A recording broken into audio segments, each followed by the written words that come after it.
Sit back and get ready to have the most fun you ever had with an electronic device. I got sick of having long hair. Looks good. It was a pain in the butt. It was right in between where I could push it back and be a true. Just couldn't do a damn thing with it anymore. I couldn't do a damn thing. You know what it was? I went in the mirror in the bathroom to wash my hands after dinner, and I had sour cream on the end of my hair because I was eating, and it would fly into my mouth, and I was like, "God damn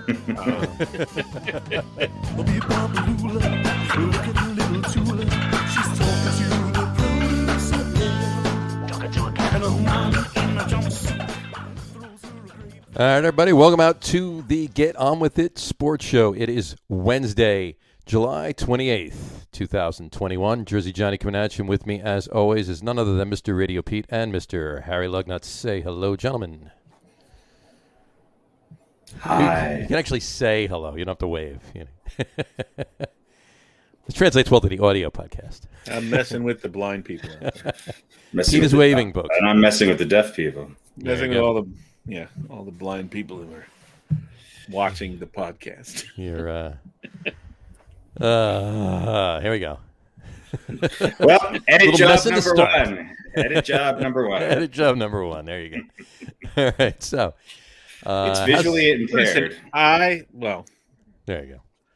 I have very poor vision myself, so I think I can. There you go. I'm down with the blind. There you go. Is that was that a song from? You can't. Are you telling me? Let's shift really hard left to something else. All right. I just want to clarify one thing. Blind is a bad word now. No. I'm asking this seriously. No, it's fine. No. I think it's officially a pronoun. Actually, yeah. Well, you know what? I use it all the time with refs during football season, so That's right. it's got to be real. A lot of old bluesmen's legacies that are going to be really affected if we have to. Yeah.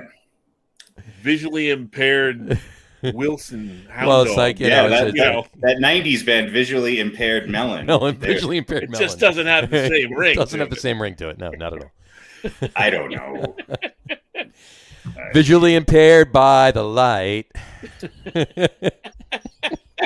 I mean, if anybody out there is blind, please let us know if it's okay to still call you a blind person or refer to you as a blind person. There you go. I'd prefer to call you by your name, but I think it's okay. Is it? Is that not okay now? I don't think it's not. I don't think that has anything to do with politically correctness or anything. I don't think anything has gone in that route yet. So I think we're fine. You can actually say that. You can actually say that noun or it's a noun or the adjective or all right, whatever you want to call it. But in any event, so how's everybody doing today? How about that? Yeah. How's Denver? Is it nice and cool in Denver? It's hot, hazy, and the smoke from California in the west is making our ozone absolutely miserable. And it hit 100 today. I think it was probably about 130 on the standing on concrete this morning. But fun.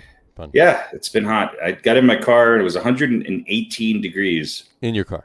In my car. In your car. That's always fun. I love when that happens. That makes for a nice, couple minutes trying to. You need gloves to drive home because your steering wheel is. I got my car a couple of years ago. I actually got my car, and it was 100. I snapped a picture of it. It was like 116 or something like that inside the car. Right. What kind of interior do you have? Leather interior? Me?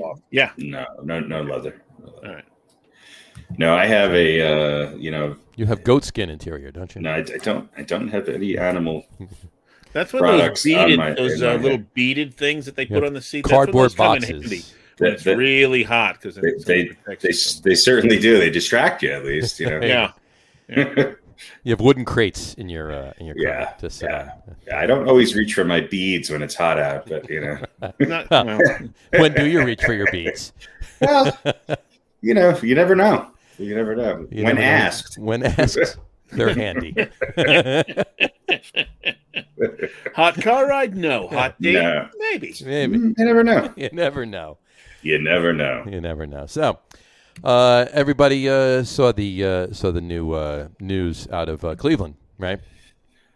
The what are they called now? The Defenders? They're the Guardians. There it is. Guardians. The Guardians. They're the I Guardians. mean, look, this was a missed opportunity for the best name maybe ever in sports of the Cleveland Steamers. Steamers, absolutely. And I'm sorry, but I stand by that.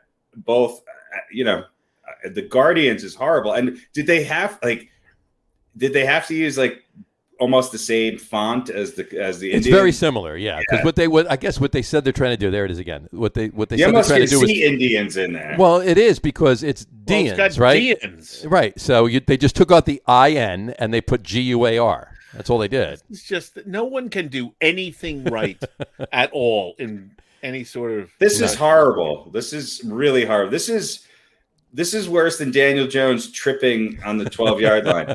That's how bad this is. What is the reference? Is there one? What does Guardians mean? Well, I'll tell you one thing. There actually is a roller hockey team in Cleveland. This is what I read this anyway. I don't know this for a fact, but allegedly there's a roller hockey team in Cleveland called the Cleveland Guardians. So apparently they're going to have to pay some money for licensing. Their fans are probably very mad, all 12 of them. But yeah. So does anybody have any reason why this would be a legitimate reference to? Like, what apparently they had hundreds and hundreds of names, and they whittled it down, and this was the one that stuck. Did they do a fan poll, or I don't even know. I believe there was at one point a fan poll, and there was some people, write in, give us your choices and everything else. Because that can always backfire. Remember that? Boat, right? Yeah, right, you never want to leave it. Face, so. You never want to leave it up to the masses. You never want to. No. But I'm saying you could have picked, let's say, 3 names that would have had some reference to Cleveland, like the Lake on Fires, or the Cleveland Burning Rivers. What is Cleveland known for? The Cleveland Cuyahogas. That was another one that I actually came up with. Cleveland Cuyahogas. It's the river. You can't have that because it references something else. I'm sure. Well, it's the river. It's the name of the river. How about the Cleveland Rockers? Or Cleveland Rockers? Cleveland Rockers as cheesy as that is, it would have been way better than the Guardians. At least it would have had some connection. Right. Exactly. Right. Like, what is Cleveland known for? Rocking, steaming, and the fire, right? Industry. Cleveland Industrials. It's known for its steam engines. Yeah. Quite frankly, steamers actually would have been, other than the funny reference, would have actually been a good choice. I think once you get over the 12-year-old giggles of steam, which is great, I think it would have been great. Yeah. But Spiders was another one, and I like that better. Here's the good thing: it's not named after a weather event or a natural disaster. Right. No so I like that. No avalanche. Yeah, there's none of that. Named after a bird. Yeah. So that's good. Right. Yeah, it's not. Yeah, and but yeah, it's. And here's the other logo too. Here's their logo or whatever. Because this right here. That's obviously the name and the font or whatever. This is the logo, right there. So I don't know if you've seen that one. People listen on the podcast. Isn't that what the Flash has on the side of it? It's very similar, right? Head, right? Yeah. But you know what though? All of this is very Marvel. Yeah. And it seems like very superhero-y kind of stuff. I want to throw something up on the screen really quick.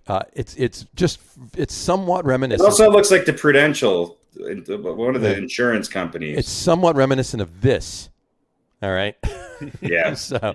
And if you had the Cleveland Rockers and that was your logo, and you used this, you just got the licensing from whatever movie company did this logo for the Major League movie. I'd be okay with that. Yeah. I thought that would have been a good choice. I honestly thought that was my favorite going in, other than obviously the Cleveland Steamers whole story. But the Cleveland Rockers would have been the one I picked, and using a logo similar to that. Similar to the Major League movie logo, that would have been pretty awesome, actually. Yeah. And somebody said actually if they used rockers and they had a baseball swinging a guitar as a bat or something along those lines. You know what? That's a little bit overdone, but somebody would have found something wrong with that. That it references the Rock and Roll Hall of Fame, and the Rock and Roll Hall of Fame is is proportionately too white and doesn't represent, minority. There would have been some reason for it to upset somebody. So it was probably the least offensive name that had no relationship to anything else, and you couldn't find anybody that's other than what about shitty name that it There wasn't like some old right. They went with people that were known as the Guardians, and they went with the most, I'm sure there was a gang in Cleveland back in the 1912 that were called the Guardians, yeah, or whatever, yeah. I don't know. It just reminds me of the Guardian Angels too, and Curtis Sliwa. It's just that might be a pending lawsuit. There you go. Well, you know what? When the Guardians, when Cleveland plays Anaheim, then it's the Guardians Angels. I knew that was coming. You knew that was coming. I had to say it. So. Yeah, that joke wrote itself 12 seconds after the name was announced. Anyway, but I think I think they just went with the most blobby name they could think of that would not offend the least amount of people, right? And by that, they, in a different way, offended probably just about everyone. They're now officially the city with the worst sports names. They have the Cavaliers, the Guardians, and the Browns. Which at least the Browns are named after. They're named human, after a person, yeah, and a great person at that. Sure, but still not a great name. Right. But if his name was. His name wasn't Paul Cavalier. It wasn't Paul Cavalier or Paul Guardian. Well, yeah. Well, Paul Brown was a Cavalier Guardian of the essence of football. Yeah. Exactly. I'm sure somebody will find something wrong with his legacy, and you mark my words. Yeah, they will be demanding that name to be changed. So he must have done something. Can we just say it's named after Jim Brown? There you go. Yeah. We can switch that and say, oh, no, we don't name it after Paul Brown anymore. We name it after Jim Brown. He was kind of a jerk, though. Ladies and gentlemen, please direct your comments to and he was RadioPete at Yahoo.com. RadioPetM at Yahoo.com. RadioPetM at Yahoo.com. There you go. All right, just RadioPete at Get On With It. Please title them Jim Brown was a jerk, so I know that it's not spam. That's right. Get your $5 off coupon. Enter the code RE: Jim Brown was a jerk. Anyway, honey, we got to move again. Anyway, so the trade deadline is this Friday at 4 p.m. Yeah, is anything going to happen? Stuff's going to happen. Stuff's going to happen at 3:58. The Mets made some moves. Mets made a couple moves. They got the oldest pitcher in baseball. Give it time. The Yankees will beat them about that. There you go. I think they should have got the actual oldest pitcher in baseball. I think that would have been a better move. Oh, bring back what's his name? Bring back Big Sexy. Yeah. He's got to be better than Chad Green and Zach Britton at this point. Well, yeah, we'll talk and Aroldis Chapman. We'll talk about all of them in a minute. And who would have thought the Yankees starting pitching would be that good in a series against Boston, and the bullpen would just blow it up. Yeah, unbelievable. We'll definitely get to that because that's definitely fodder for some interesting conversation, actually, at least out of you. But in any event, yeah, there's a few moves going on, and there's a lot less than I thought would have been happening already. But do you think the Yankees make any significant move here for a pitcher and outfield? Do you think they get Scherzer? Do you think they get? Well, if Scherzer's going anywhere, he's gonna. If Scherzer's going anywhere that's not to the Dodgers, he's going to wind up going to the Yankees. He already said that he will invoke his no trade clause to not go to the Mets. So that's over. Even if Washington was going to trade him into division, which they probably wouldn't. Anyway. He's not. He already said he will not pitch for the Mets. I don't know why, but I'm hearing the Red Sox are interested in him. I heard the Red Sox too. Yeah. Do you hear what Javier Baez said? No. Yeah, that's next year though. Well, no, it would be a trade this year. He's a free agent after this year. So if he, was he talking about getting traded? I thought if they were going to trade him at the trade deadline, he could still do it in free agency after the year too. But whatchamacallit, just to play out this year's contract if he does get traded at the deadline. And the Mets would be silly. They really don't need this, but he's a shortstop. Obviously, he said he would love to play with Francisco Lindor, and that he would move to second base for that reason only. Anywhere else, he definitely wants to play short. Yeah. But he will move to second to go to the Mets and play Well, with Francisco Lindor. Listen, it might be a nice rental if you think that's going to help you make that big push. You know? Exactly, and going forward, that wouldn't be a really bad thing either, because at that point you can move McNeil over to third. Yeah, the other thing about that is like McNeil, is I don't know what his deal is this season, but he's not hitting. He's starting now. I mean, the last so let's several move him to days, third but- now. You know, is that going to affect him? I wouldn't necessarily do it this year, because right now Francisco Lindor is not coming back till September anyway. So if you did rent him, obviously for at least the month of August, Baez is playing short. You know. Yeah. But, okay. That's a good point. So, but I don't know, just Jeff McNeil never looks happy. No. He is one of the most dour-looking guys. Like, how could you know if he was upset or not? He always looks like he's pissed. He does. He Even when he's happy. Even when he's happy. He spends his days in Queens. Well, I mean, there's things to do there. Yeah. Play baseball Well, and listen, get on a Mets plane. Get a $24 chicken sandwich. This would be a good deal. What are you willing to give up for him? Well, that's just it, right? And they really can't look. They can't let Batty go. He's the future at third. They can't let Alvarez go. He's the future behind the plate. You know, other than that, maybe. But I mean, I don't know. We'll see what happens. I don't think Sandy's going to let who's the GM now? Who's the fourth in line this year? That after people got let go. I don't see. Honestly, I really, other than maybe some nibbling around the edges, I don't see the Mets making any big moves at the trade deadline. No. I don't think they need to. I don't think they need to either.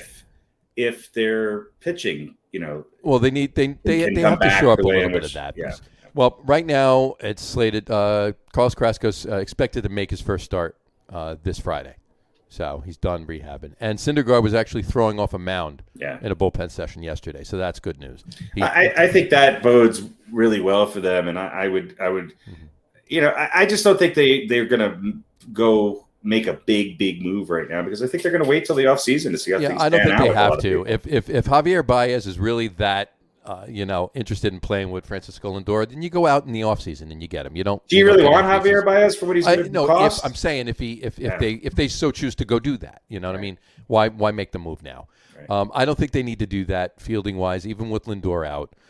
You got a couple pieces you can move around, but the thing that they're going to have to do is they're going to have to look for. They're going to have to get another arm, and right now everybody's looking for arms. Well, they're looking at Tyler Anderson too from the Pirates. They were actually looking at him yesterday or the day before, because they needed somebody to start last night, and he was due in his rotation to actually pitch yesterday, so it would have been perfect. Boom, you get him in from the Pirates, put him right in, and let him pitch last night. And anything, I think one of us would have been better pitching last night instead of Jared Eichhoff. Well, you know, the Yankees, all I hear about is Joey Gallo or Starling Marte. I'm like, if you're going to go to Texas to look for somebody, maybe you should be looking at a starting pitcher. It might be. I mean, something to look at. Yeah. Do the Yankees really? Is Joey Gallo the answer to what the Yankees? I mean, I just don't see how a Joey Gallo helps this Yankee team. He's an exaggeration of exactly what their problem is. Right? Wasn't Joey Gallo the name that Joe Pesci used as his alternate name in the movie My Cousin Vinny? I don't know. Yeah. Joey Gallo, yeah. Well, and Starling Marte is in Oakland A now. So. And Starling Marte. Oh, did he sign with Oakland? Yeah. He went to Oakland, yeah. Did that just happen today? As of 3:53 p.m. Okay. So I didn't miss it by much. Starling Marte from Miami for Luzardo. There you go. So he's not going to the Yankees. I would have rather seen somebody like Marte for a year. I don't know. Do you? How much confidence do you have as a Yankee fan that you're going to get something other than Brian Cashman not really doing anything, and then saying, we thought we had enough with the pieces that we have? I think for right now, I don't think they're going to get a Joey Gallo, because I think Cashman's going to be stingy in giving up what somebody's going to want in a trade for him. He's not going to want to give up anything. Right. That people are going to say, okay, let's do the deal. But I would, if the Yankees can get a Scherzer, or why am I drawing a blank on this guy's, who's the pitcher for the Rangers who is basically leading the American League in ERA. Regardless, if they can get a starter like that, then maybe they can move one of a Jordan Montgomery or one of these guys who's starting and pitching okay and give this bullpen a little. My problem with the Yankees right now is that their pitching overall, especially since the All-Star break, their starting pitching has been very good.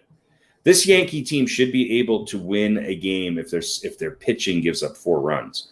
My problem is that the back end of the bullpen right now, with Zach Britton coming back, has not helped a damn thing. And Aroldis Chapman is mediocre at best.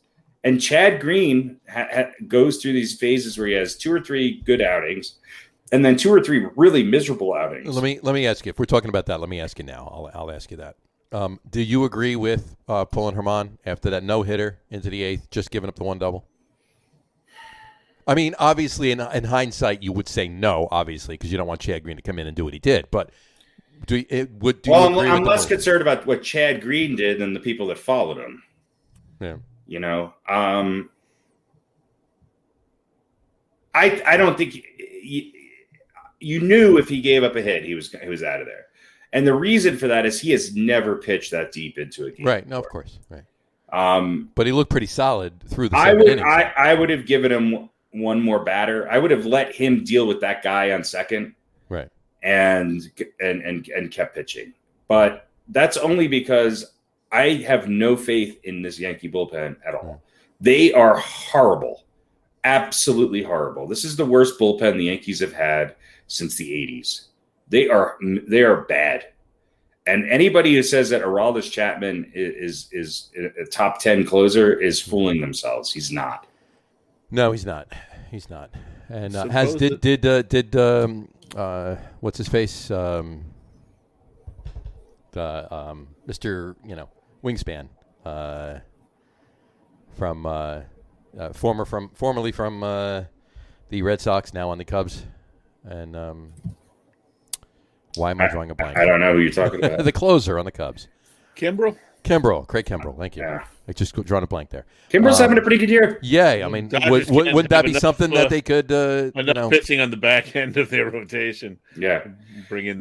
Somebody like that. I would be way more if somebody was willing to take on Aroldis Chapman or Zach Britton's contract, and the Yankees could get somebody like that for one of those two or both of them. To be honest with you, if I had to keep one of them, I'd keep Zach Britton, not Aroldis. I think Britton's done. I think he has nothing left. He is horrible. Mm-hmm. He is horrible. He doesn't have it, and I don't think he's going to get it back. Yeah, supposedly the Rangers offered a big extension to Gallo, and said if he doesn't agree to it before the deadline, then he will likely be traded. So he's might not be what you want. So he's got till 3:00 on Friday to agree to it, good young player. So there you go. That is true.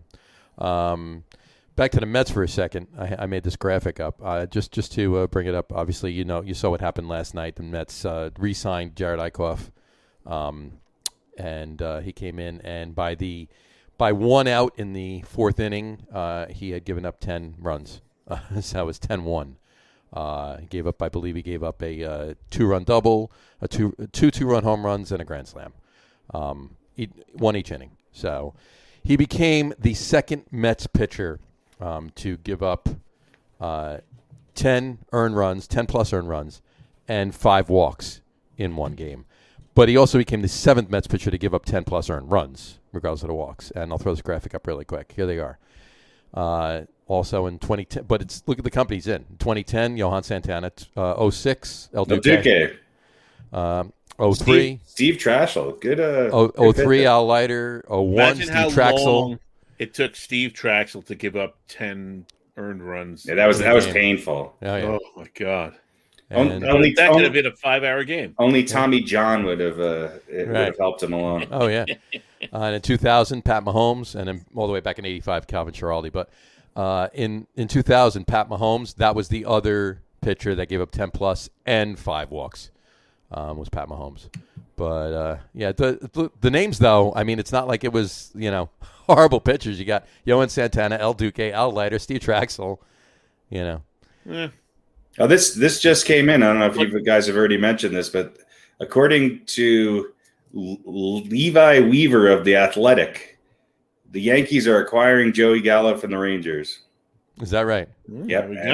And the Yankees also traded two young relievers, in Luis Cessna and Justin Wilson, to the Reds for a player to be named later. Yes, I saw that. I did see that. Yeah. Luis Cessna and Justin Wilson. Maybe it'll be a really good reliever player to be named later.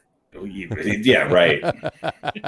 Yeah. I don't know. The Reds have any of those? They were clearing out that all that big cap money that those two relievers. So had. the Yankees are getting a slugger who's hitting what 215, 220. I don't know. It's just crazy. I mean, Luis Cessna hasn't. I think he's been pretty effective. He has a 2.82 ERA over 38 and a third innings. What is Cashman thinking? I don't know. I really don't know. It's crazy. But, hey, you know what? I honestly think that the best move would have been to try and clear out, like we just said, Britton and Chapman and Dortch. Nobody's going to take nobody's taking their contracts. Nobody's taking Sanchez's contract. And the Yankees are going to it's going to be garbage time, and Judge is going to start to up his numbers, and they're going to sign him to a long contract. And mark my words, next year he's going to miss 45 games. Yep. Let's see, 223, 25 homers, 55 RBIs for Mr. Gallo. 379 OBP. That's pretty good for somebody who's hitting 223. Yeah, that's not bad. Well, he can catch the ball, right? He's young enough to play the outfield for a few years, which, quite honestly, I'm not sure how much longer Judge is going to be able to get. I was going to say that might have as much to do with they're trying to get him as anything, is they're like, we got to get someone who can hit in the outfield. These young outfielders that have been playing, their numbers are not spectacular. But what's great about it is that they're coming up with big defensive plays. One of them knocked one of the guys out. Now he's on the injured reserve, but he made a hell of a catch. And they're making clutch hits. So do you need to? The Yankees need pitching. Yep. Pitching. But that's almost always true for every team that really. Pitching! At this point, anybody that's making a push needs pitching. It's in some form or facet. Just whether it's starting, relief, whatever, they need it. The Mets, obviously they definitely need another arm, but they do have stuff coming back now. So hopefully it works out. It's just that Stroman's getting lit up lately, and not lit up, but he's having a harder time at it, I should say. And Taijuan Walker, his last couple of starts have been bad. He's given up. He has not looked good. He's not looked good. Nope. The last But couple starts, there's still the difference with the Mets is that it seems like their middle relief and back end keeps them close enough They where do. Where They have a decent bullpen. They can win these games. Yeah. I mean, that Yankee series against the Red Sox is infuriating because they clearly won 3 out of those 4 games, yet they lost 3 out of those 4 games. Yeah, exactly. And that's a big difference. That's the difference with this team, is they just don't have that knack that other Yankee teams have had to win those games where they had no right winning them. And Boston has that in spades. And that's why I think they're the best team in baseball. They have an intangible on that team that I have not seen since maybe, I think they have more than past Boston teams that have won the World Series. Sure. They really do. So, yeah, if I'm Max Scherzer or if I'm one of these pitchers or these arms, why wouldn't I want to go to Boston? Why would I? Yeah, I want to go to Boston or I want to go to Los Angeles. I don't want to go to the Yankees. I don't want to go to the Mets. And the Mets. Listen, the Yankees are 8 back or so. The Mets still have a little bit of a lead. They can still give some of these pitchers who are having current woes a chance. The Yankees have that cushion. The Yankees could have been 5 games out going into a series with Tampa Bay. That's the difference that winning these close games means, and it's just absolutely infuriating. That was the most painful series to watch in Yankees baseball in a long time. It was as painful as when they lost to the Astros a few years ago in the playoffs. It was just. I mean, even the game they won, they tried to lose. Yeah, pretty much. There's a bunch of teams that are. I mean, Boston, Tampa Bay, the White Sox, Houston. Let's put Milwaukee on that list. San Francisco, the Dodgers. These are all teams that are playing at they're all playing well. 2/3 winning clip right now. Yeah, and it's August, so that's exactly some good teams out there. And some bad teams that they're beating up on, but but that's always true too. But it looks like Chicago wants to obviously clean house, and I think Washington is too. I think I heard somebody say that Juan Soto's the only untouchable player on the team. Obviously, he's 21, 22 years old, and he's already got World Series, and he's playing really well. So, but apparently everybody else on the team is up for grabs. But I'm shocked that more hasn't happened already with a lot of those players, at least from Chicago and Washington. Trey Turner went to the Mariners. Was it today or yesterday? So he's out of there already. But Chicago's cleared house. Yeah. And look, they've got some good players. Maybe some players that are going to be hard to get because they're in the middle of or going to coming out of a contract where they're going to demand maybe more money than I think some people are going to be willing to pay them. Yep.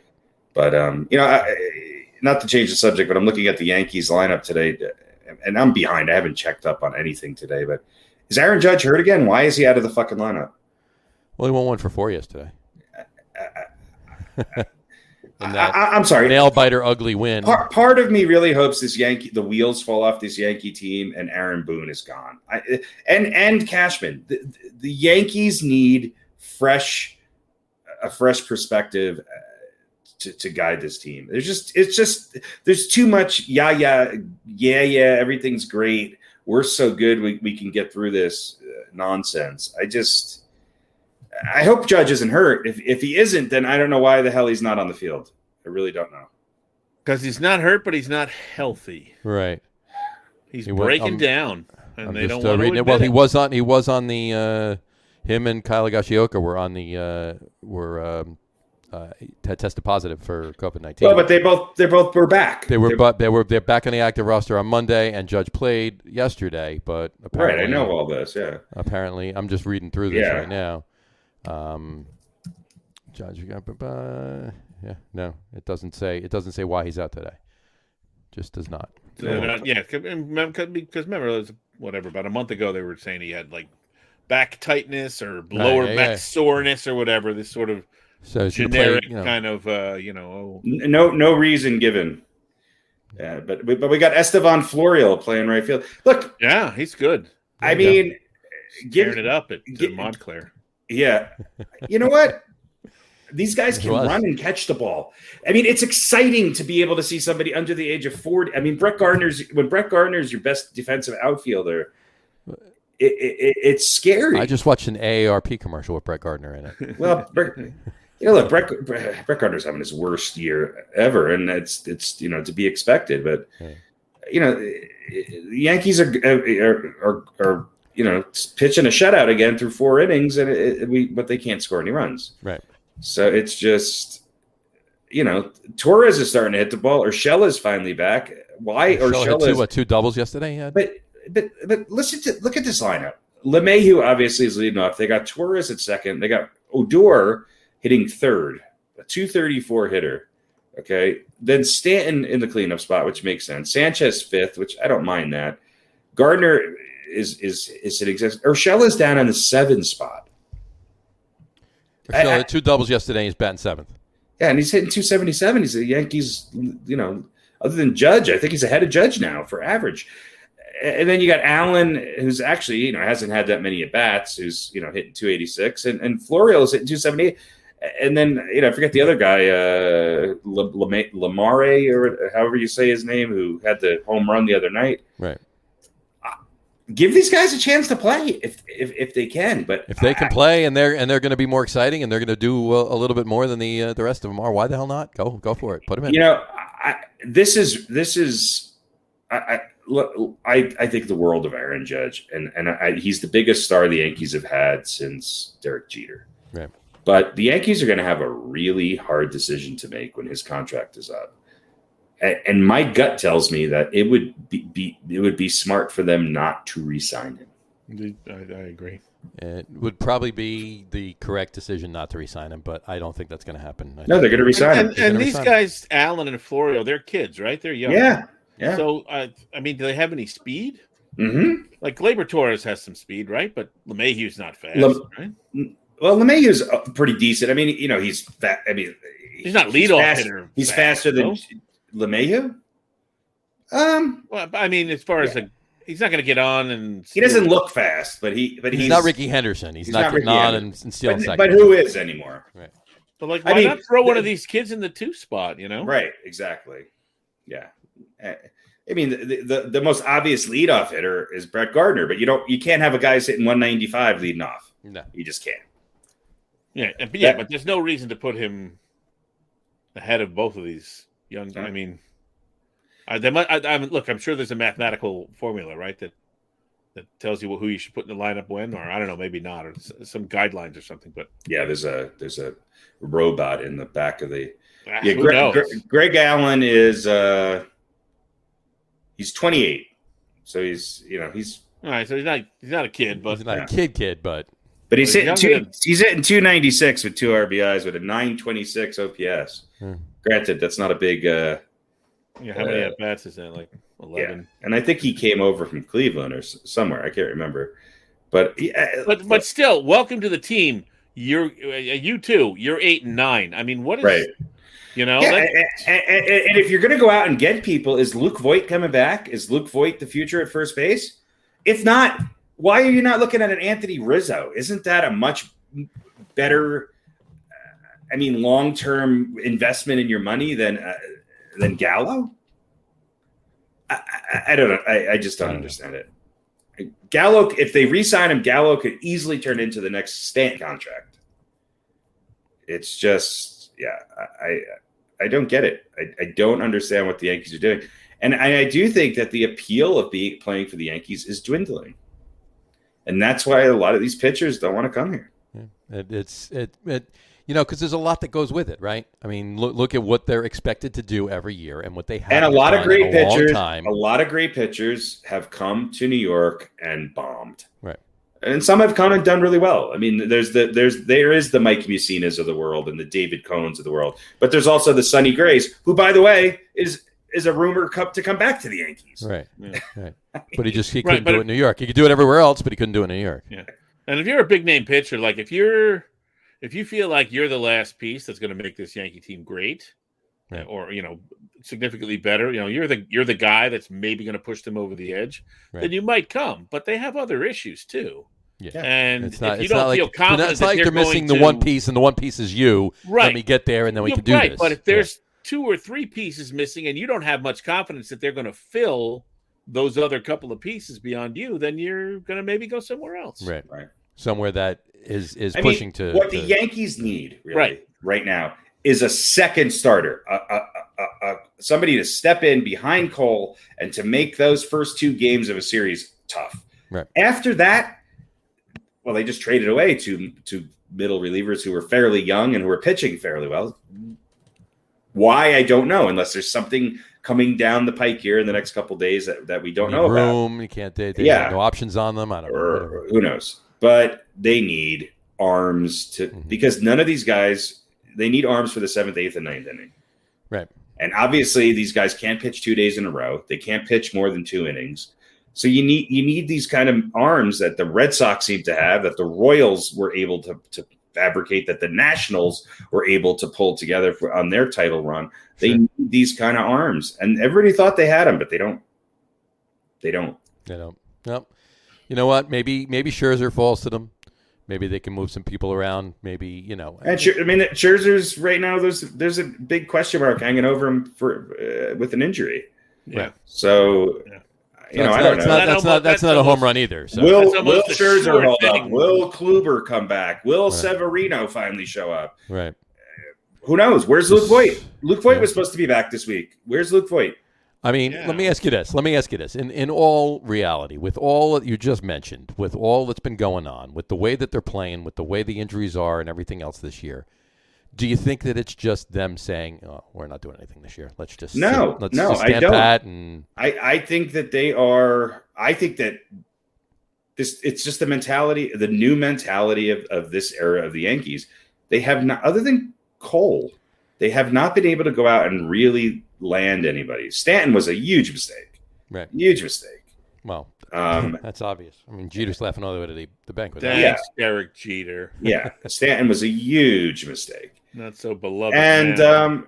and getting Chapman back, I think, was a big mistake. And look, I'm hard on Aroldis Chapman, but he makes me more crazy than any reliever in the history of the game. Yeah, he's just unreliable. And I thought, okay, great, we got Britton, but now we don't have Britton. So I used to think that when we got worried because Armando Benitez was coming into a game. Right. Not so much. They're very similar. They are similar, but I'm more worried about Chapman for the But Yankees the than I thing was is, for. It's very similar. But if you're Brian Cashman and you're going to run through a laundry list like you just did, right? Right. You go, well, this was a mistake, and this was not. You're not going to come out and say that, but sort of imply that can you really turn around and then go, well, we just need to make a couple of moves to fix all that? Well, aren't you? I think you can. I think you can. We screwed up. We're going to have to try and deal with it. But there's two different types. There's two different types. There's we screwed up and we got to live with it. Stanton. Right. Okay. We got a tough decision to make. Let's hope we don't screw up again. Judge. Right. And we screwed up, and maybe there's a chance that we could right the ship here. And that, to me, that's Sanchez and potentially Torres. But if Voigt's healthy, okay, you have LeMahieu, okay, you can Torres. I'm all right. I mean, we'll run with them, and with Urshela at third, that's an infield that I could live with. Right. Sanchez is a weak spot behind the plate. The outfield Voigt is at first. Is that Voigt's yeah, Voigt's at first. Voigt at first, yeah. And you get to put LeMahieu back at second. You put LeMahieu at second and Torres and Odor. Okay. Odor could play short, or he could play. He could be what he should and LeMahieu He could play anywhere that needs to be. He should be the utility Same guy thing with who's LeMahieu. filling in on days off. LeMahieu could go to third if Urshela gets in a slump, or if you want to, you could put Odor at shortstop, LeMahieu at second, and give Torres and not have to play Torres every game if you want. Right. I have more confidence in Urshela than I do in Torres. I like Urshela. I want to see Andujar back in the lineup. And if Aaron Judge, if your two best players, Aaron Judge and Stanton cannot physically play both as either as a DH or an outfielder, then you've got a tough choice to make. Yeah, you do. I guess my question is, if that's the case, how do you fix your two best players who can't physically play to the point where you're going to have a legitimate shot at anything? Well, it gets back to my original point. It's a hard decision. But as a Yankee fan, for this season, I'm sitting here. I take the money that I would have to, well, for this season, you got to get Judge healthy enough to play. And he has to play now because they have to make up some games. They have to get into that wild card hunt. You need him in there right now. So, there was no reason given that he wasn't playing today. None whatsoever. No. Well, I'm sure it'll come out in the press conference after. Coach's decision, right? What do they call it in basketball? The DNP, coach's decision. Yeah. Exactly. But obviously, there's something. There's something physically wrong with them. And look, Judge is their best hitter. He's not the most clutch hitter. At times, he is clutch, but he can produce. And at times, he was a very reliable outfielder. There was a couple of games this year where Aaron Judge should have. I mean, there was games that should have been over because Judge misplaced a fly ball. So maybe Joey Gallo is a good move if you're going to make that hard decision of saying, you know what, we're going to have to ride out Stanton for a few more years and then probably pay him to not play. Yeah, that's what I mean. If you're not going to keep Judge around, right? And obviously, unless he makes some miraculous change, you're not going to keep Gardy around. No, Gardy's gone into this year. Who's going to play how many games at Stanton? Who's a better long-term prospect, Joey Gallo or Aaron Judge? Joey Gallo. Right, that's what I'm saying. You're going to lose two of your, potentially. Well, I think they're bringing Gallo in and they're going to re-sign him. I think so too. Yeah. I think they're looking at I think they're looking at that deal. That's why they're thinking. They're like, well, who are we going to have in the outfield next year if we don't keep Judge around? I think the Yankees, they just need to get healthy. if they can get healthy with the lineup that they have and make some hard decisions. Look, I think the big three of these Yankee baby bombers, you got to move on from them. Yeah. I mean, Judge is a good player, but you should not pay him what he's going to demand. And Torres, I don't know. He's starting to hit a little bit. He's a question mark. Sanchez, I would love to see the Yankees get a new catcher. And look, I think Sanchez has enough. I think there's teams that would take him.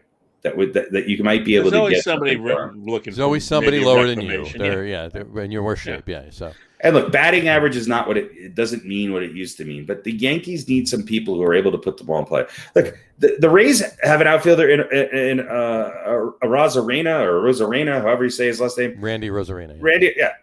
I always liked his game. He's a 260 hitter, but he's a good outfielder. He gets on base. He can hit for power. He can hit, drive. Those are the kind of players that the Yankees need. They need some more of those kind of players. And in a free agent market with a lot of young players that are coming up that are going to be attracting, some opportunities, not signing Judge allows you to get to sign some other people. It does. I agree with you. I don't think they're going to do much this year. I think they're going to hope they get healthy, hope things come together, and they can make a run. And if not, so my point is I think Joey Gallo is a move for next year. Even though he helps right now. He helps now, and it's absolutely agree. If they are going to do anything right now, they need arms, and maybe by move. Look, they wouldn't have moved 2 pitchers if they weren't doing something. Now, Gallo's one of those spots, but who's the other one? I don't know. Right. So we'll see. Well, we have 43 and a half hours before the trade deadline. And, it might be they might be looking for a pitching move who is, somebody who's under the radar who they think is really they're making the move for next year as well. Yeah. But a good young pitcher who they like maybe isn't getting a lot of fanfare. Right. No, exactly. That's what that's what the Red Sox have been able to do. That's what the Rays have been able to do. Yep. That's what a lot of these. Yeah, no, I agree. And he might give you a little something this year, but it's really more of a move for the future. There you go. Well, we will see what happens with it. Friday's right around the corner, so for everybody. Are we doing a post-deadline show at 12:01? Well, you certainly can. Let me know. Well, we talked about it last week. If there's anything that's like crazy, breaking news, crazy, breaking, get on with it. Trades and everything else that go on Friday, right to the deadline, then maybe we'll do something on that. What's the salary threshold? Anybody who makes X dollars or more who gets traded, 15. I mean, what's the biggest name? What's the biggest name move so far that's documented? Marte. Trey Turner, maybe. Yeah. Yeah. I mean, he's a great shortstop. He plays. He's not the best one out there, but he's it's interesting. Bigger name. It's going to be interesting. And now it's on ESPN's homepage. The Yankees are finalizing a trade for Gallo. Yeah. It's interesting that Trevor Story's name is not coming up as much. See, I think Story, forget the salary, would be a bigger. That would be a bigger splash. Yeah, absolutely. Yeah. And the other Colorado Rocky that even if it's for the rest of this year, who would help the Yankees immensely or any team in the outfield is Charlie Blackmon. Sure. Yeah. I mean, imagine being able to move LeMahieu to the second spot and have Charlie Blackmon leading off for the Yankees, playing center field. Playing center, yeah.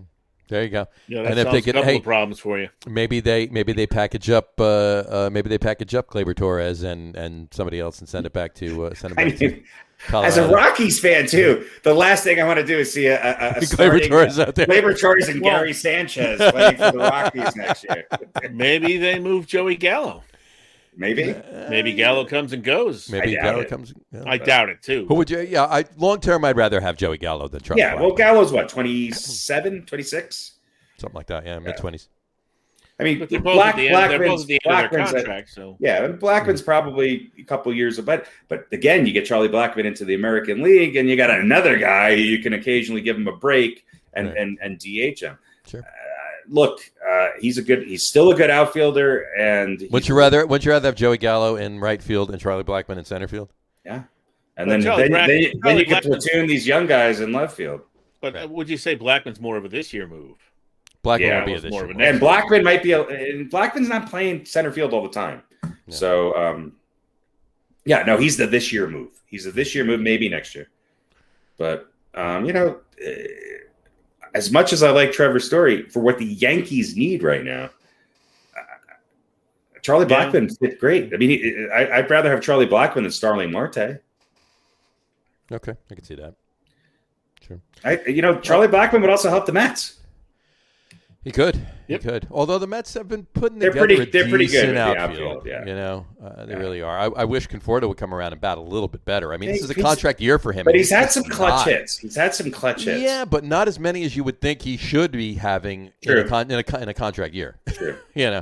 So, but I just win, keep winning. That's all. that's it. You just got to keep your head above water, keep at the top of the division, and worry about the postseason when you get there. If That's you it. win, That's all you gotta Conforto doesn't have a great year. Well, that's gonna maybe make him a little cheaper to. I mean, what I want to do is I want to make Brian Cashman have to spend the offseason with the Oakland Athletics And find out what they do. As an internship. Intern, yeah.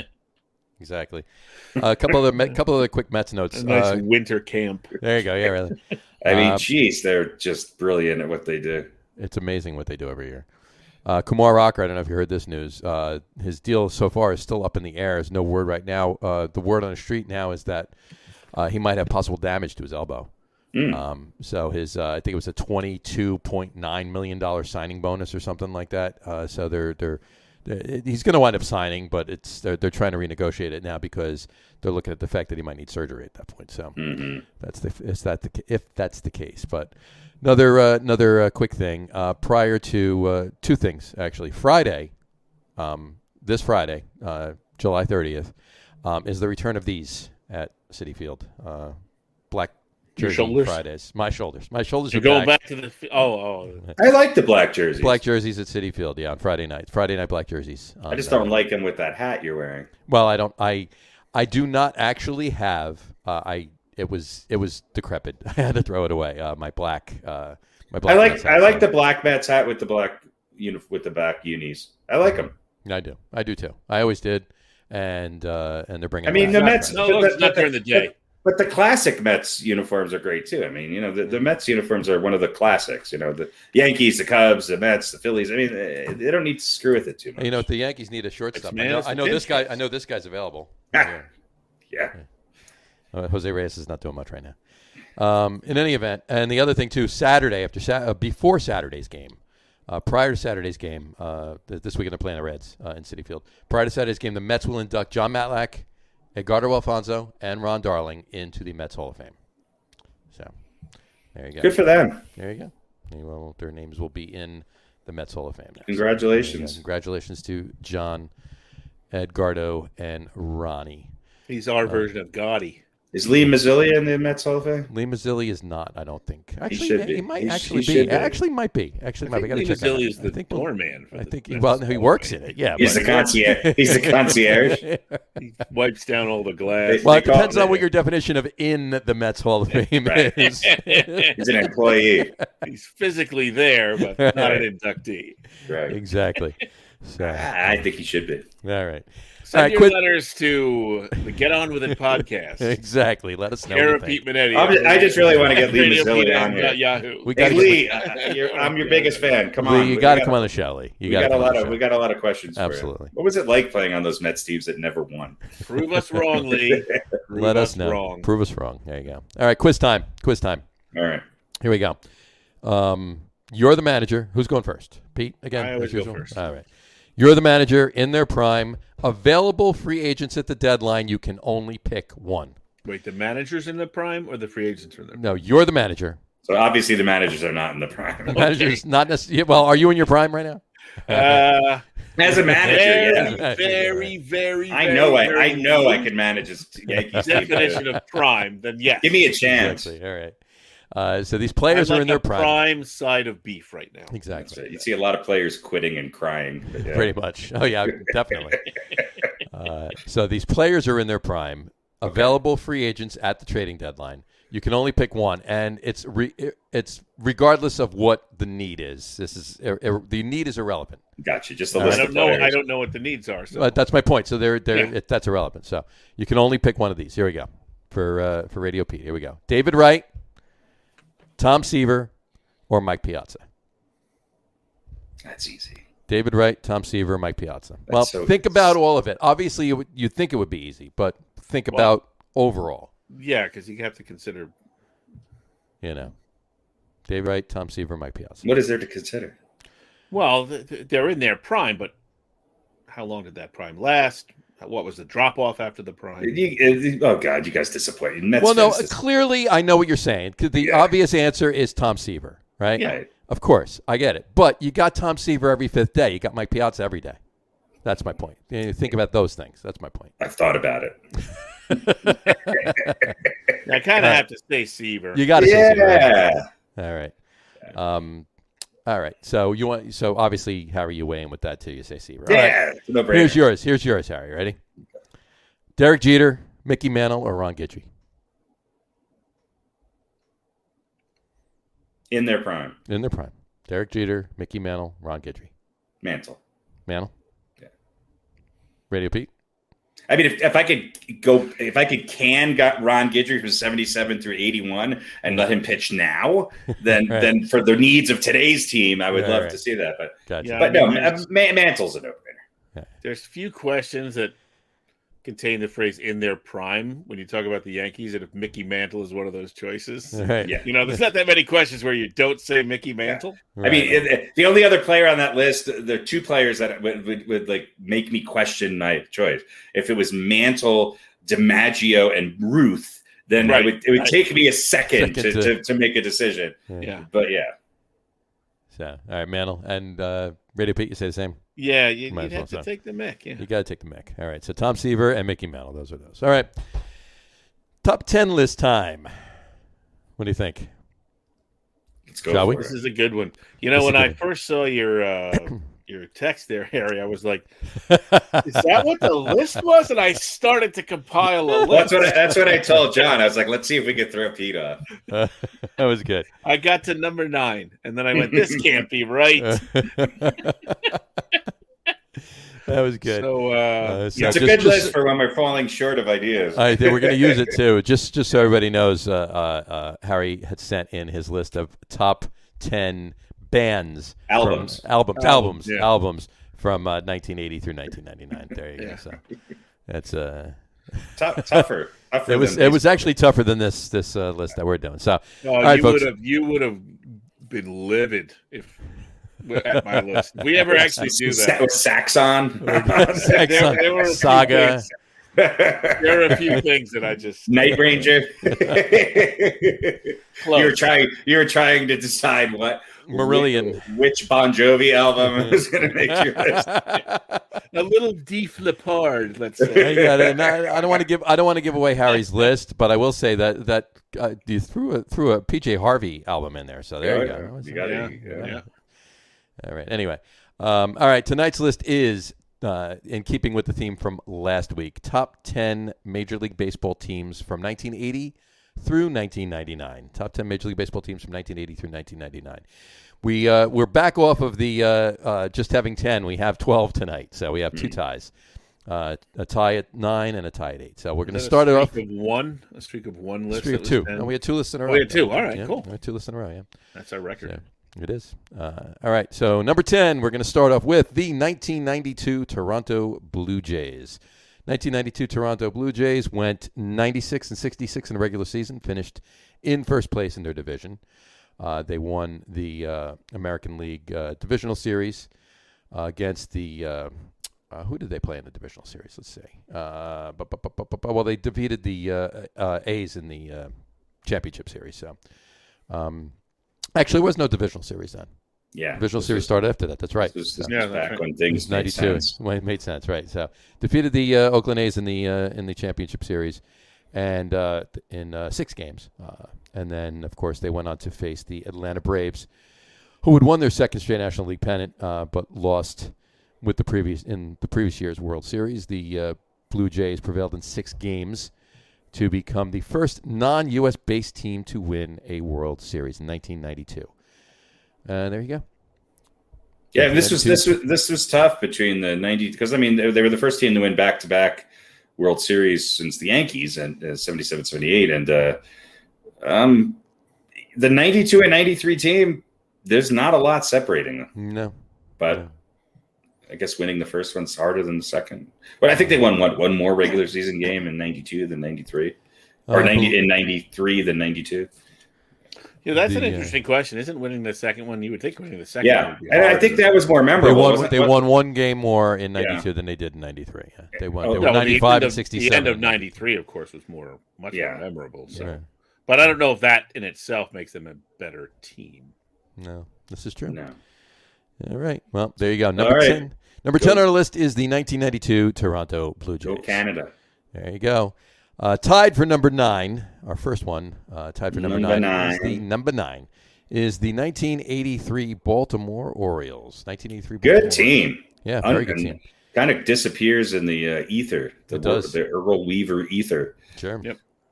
They went 98 and 64 in the regular season, first place in the AL East. They won the American League Championship Series. Oh, geez, against who did they beat? Doesn't matter. Here. It doesn't matter. Yeah. But they did beat the Phillies in the World Series, 4-1. Joe Altobelli was the manager at the time. So anyway, 1983, Baltimore Orioles. There you go. You're number 9, tied for number 9. Also tied for number 9 is our first team on this list that actually did not win a World Series. And there's an interesting reason why this team did not win a World Series. They could not win a World Series. It's the 1994 Montreal Expos. There was no World Series that year. They were 74-40 in the regular season. The regular season never finished because of the strike. So, but this team was really put together well. It was stacked. It was a stacked team. But let's see who they had playing. They had Moises Alou was on the team. Pedro Martinez was on the team. Who else was on the team? Let's see. We got catchers, infielders, Juan Bell, Freddie Benavides. Cliff Floyd was on the team. Mike Lansing. Outfielders, Moises Alou, Lou Frazier, Larry Walker was on this team too. It's your boy, right? Larry Walker. Yeah, Larry Walker. Yeah, the mullet from the north. There you go.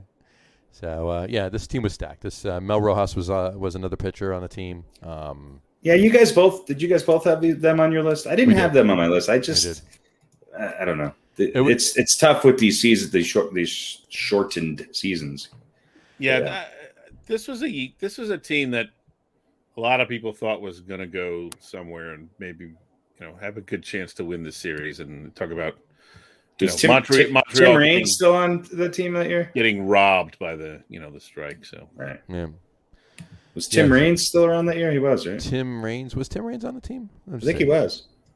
Tim Raines. I do not know. I don't see him. No. He wasn't on the. Wasn't on it. Let's see. Do not see 94 Expos.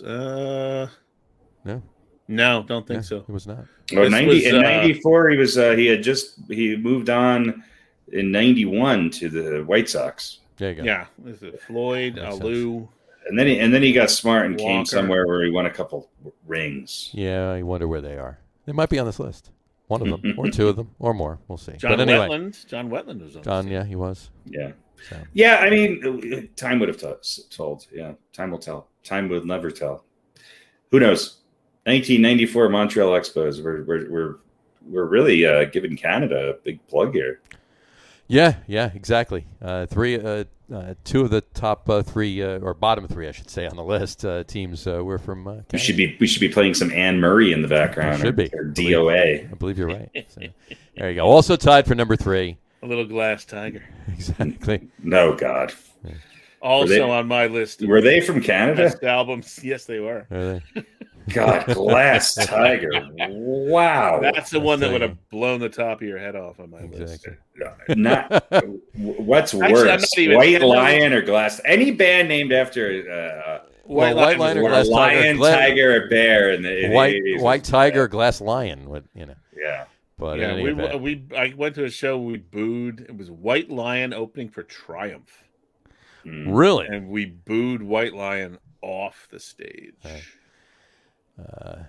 Interesting. Interesting. Triumph was my favorite Rush cover band of all time. Rick Emmett's a monster. Rick Emmett is a absolute monster. Yeah, I mean, but just the songwriting was, yeah. Once the late '80s came and they were still coming around, I was like, yeah. I like fight Triumph. the good fight. Of course you do. Of course I do. You knew that. Come on. And we played. What did we play? We played Somebody's Out There, didn't we? I never did. Yes, you did.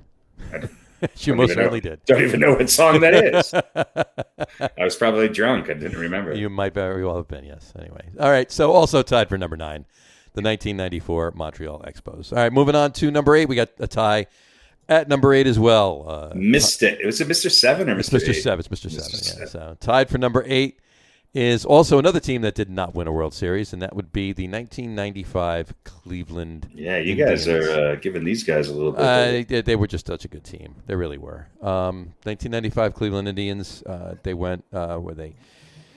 They were the 90 Brooklyn Nets of their time. 90 and 54. Of course, the 95 season started late again because the strike, lingered over into 95. But 90 and 54 was their record in 95. And of course, they lost the World Series to the Atlanta Braves, who might actually be on this list as well. Probably the best Braves team of all time. I would say so. Yeah, probably. But the Indians just had such a remarkable season that year, and it was an interesting World Series too. So yeah, listen, this was Jim Thome, Albert Bell, Manny, Eddie Murray, Tony Pena. Yeah, another stacked lineup. This is the Brooklyn Nets. This is the Brooklyn Nets. It really was. And you look at their pitching staff, you're like, who are these guys? Right. They defeated the Boston Red Sox in a 3-game sweep in the divisional series, and they defeated the Mariners 4-2 to get to the World Series. But that was a good World Series. I mean, the final result didn't really. Yeah. In fact, Oral Hershiser was named the MVP of the ALCS that year too. So, but anyway, Oral Hershiser. It always sounds like an electric toothbrush. Get yourself the Oral Hershiser. The new Oral Hershiser, the new and improved Oral Johnson & Johnson's Oral Hershiser. There you go. Sounds like you're doing something nasty to somebody's body part. What did you do Saturday? I took this girl out and I oraled her Shizer. Only you would go there. You're also the one who brought up beads in the car. So. Well, that was just bad. Oral Hershiser. I didn't even think about it like that. Oral Hershiser? Hey, I don't even know the girl. Leave her smiling, or the Oral Hershiser. Oral Hershiser. There you go. Anyway, so that's also tied for number 8, the 1995 Cleveland Indians. All right, also tied for number 8. We're back to a team that actually won the World Series. 1991 Minnesota Twins. Go Twins. The 1991 Minnesota Twins. They went 95 and 67 in the regular season, and they defeated the Atlanta Braves in the World Series. Atlanta Braves won a lot of World Series in the 90s. This was the big comeback too with Kirby Puckett's big time home runs. Sure, absolutely. I hated this team with the exception of Kirby. I couldn't. I loved rooting against the Braves. They're such a fun team to not want to win. They were like the Buffalo Bills of baseball. Herbeck and Knobloch and Dan Gladden, that little They're the exact same thing of everybody else you like on other teams. Exactly. No, Kent Herbeck is the Jim Thome of Minnesota. Come on. Nah, but he was a jerk. Ken Herbeck, Chuck Knobloch, Jim Brown, and Chili Davis was on this team too. Yeah, Chili Davis is DH, starting DH. So I like Chili. This team. So. Chili and Kirby. Chili and Kirby. There you go. Kirby, one of the best ever. Absolutely. All right. So also tied for number 8 is the 1991 Minnesota Twins, and they had just won a World Series 4 years earlier in '87 too. So they certainly did. I think I was probably pretty torn about who I wanted to win because it was, after all, the Braves. Yeah, exactly. But you hated Ken Herbeck. But I really did not Really like had- Kent Herbeck or Dan Gladden. or Chuck Knobloch. Or you didn't mind Chuck Knobloch? Chuck Knobloch could still throw to first base. Back then. At the time, he was actually able to throw to first base. Yeah, Yes, so I didn't like. I loved him when he was with the Yankees. Chuck Knobloch's career numbers are actually really good when you look at him. Overall, yeah, absolutely. Yeah, Chuck Knobloch would be out hitting and out. Had better statistics than Gleyber Torres right now. This is true. Yeah, This he was is a good true. player. Yeah, and you know who else was on? I gotta pull it up. Who else was on this team? Relief pitcher wise, Rick Aguilera was on this team. Rick Aguilera, also a good time, good year for music coming out of Minnesota. This is true. Yeah, Absolutely. It's Jack Morris is on this team. I don't know. Jack Morris. There you go. Scott Erickson. Yeah, Scott there's Erickson. some names there. There you go. Denny Nagel, a young Denny Nagel.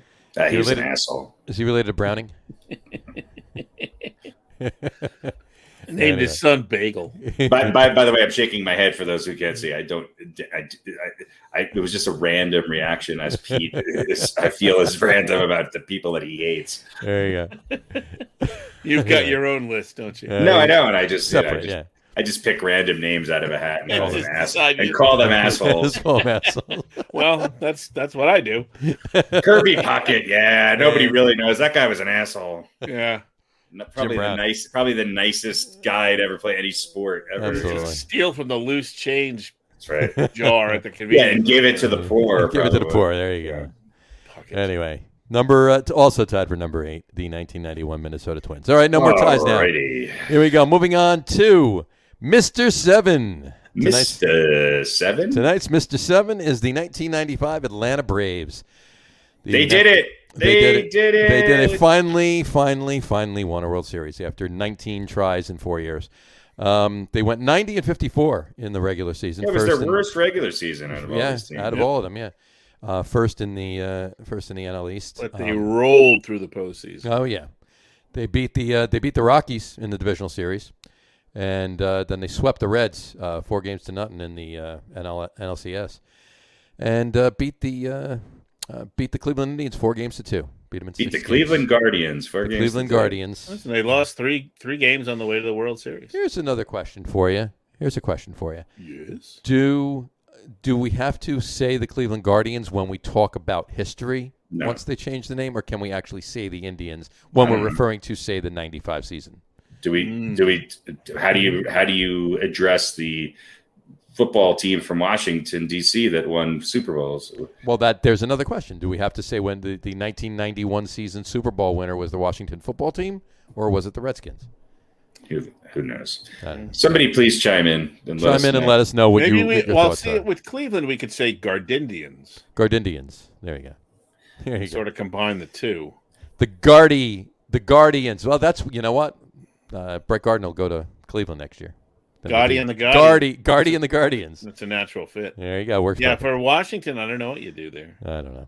But The anyway, football skins, the football skins. the red team. I don't know. They- Those have the same flow. I heard they were going to take the Guardians, but now they're out. They're out, so they have to wait another year. Figure it out. So Yeah. anyway, all right, Mr. 90, yeah, Mr. 7. This was the heyday that the pitching staff, right? Smoltz was still in the regular lineup. The staff. This was ridiculous. This team. It was Maddox, Glavin, Smoltz, Avery, and Merker, and then you had Mark Wohlers in the bullpen, and They were the Buffalo Bills who won one. yeah, they finally they were, and a good team too.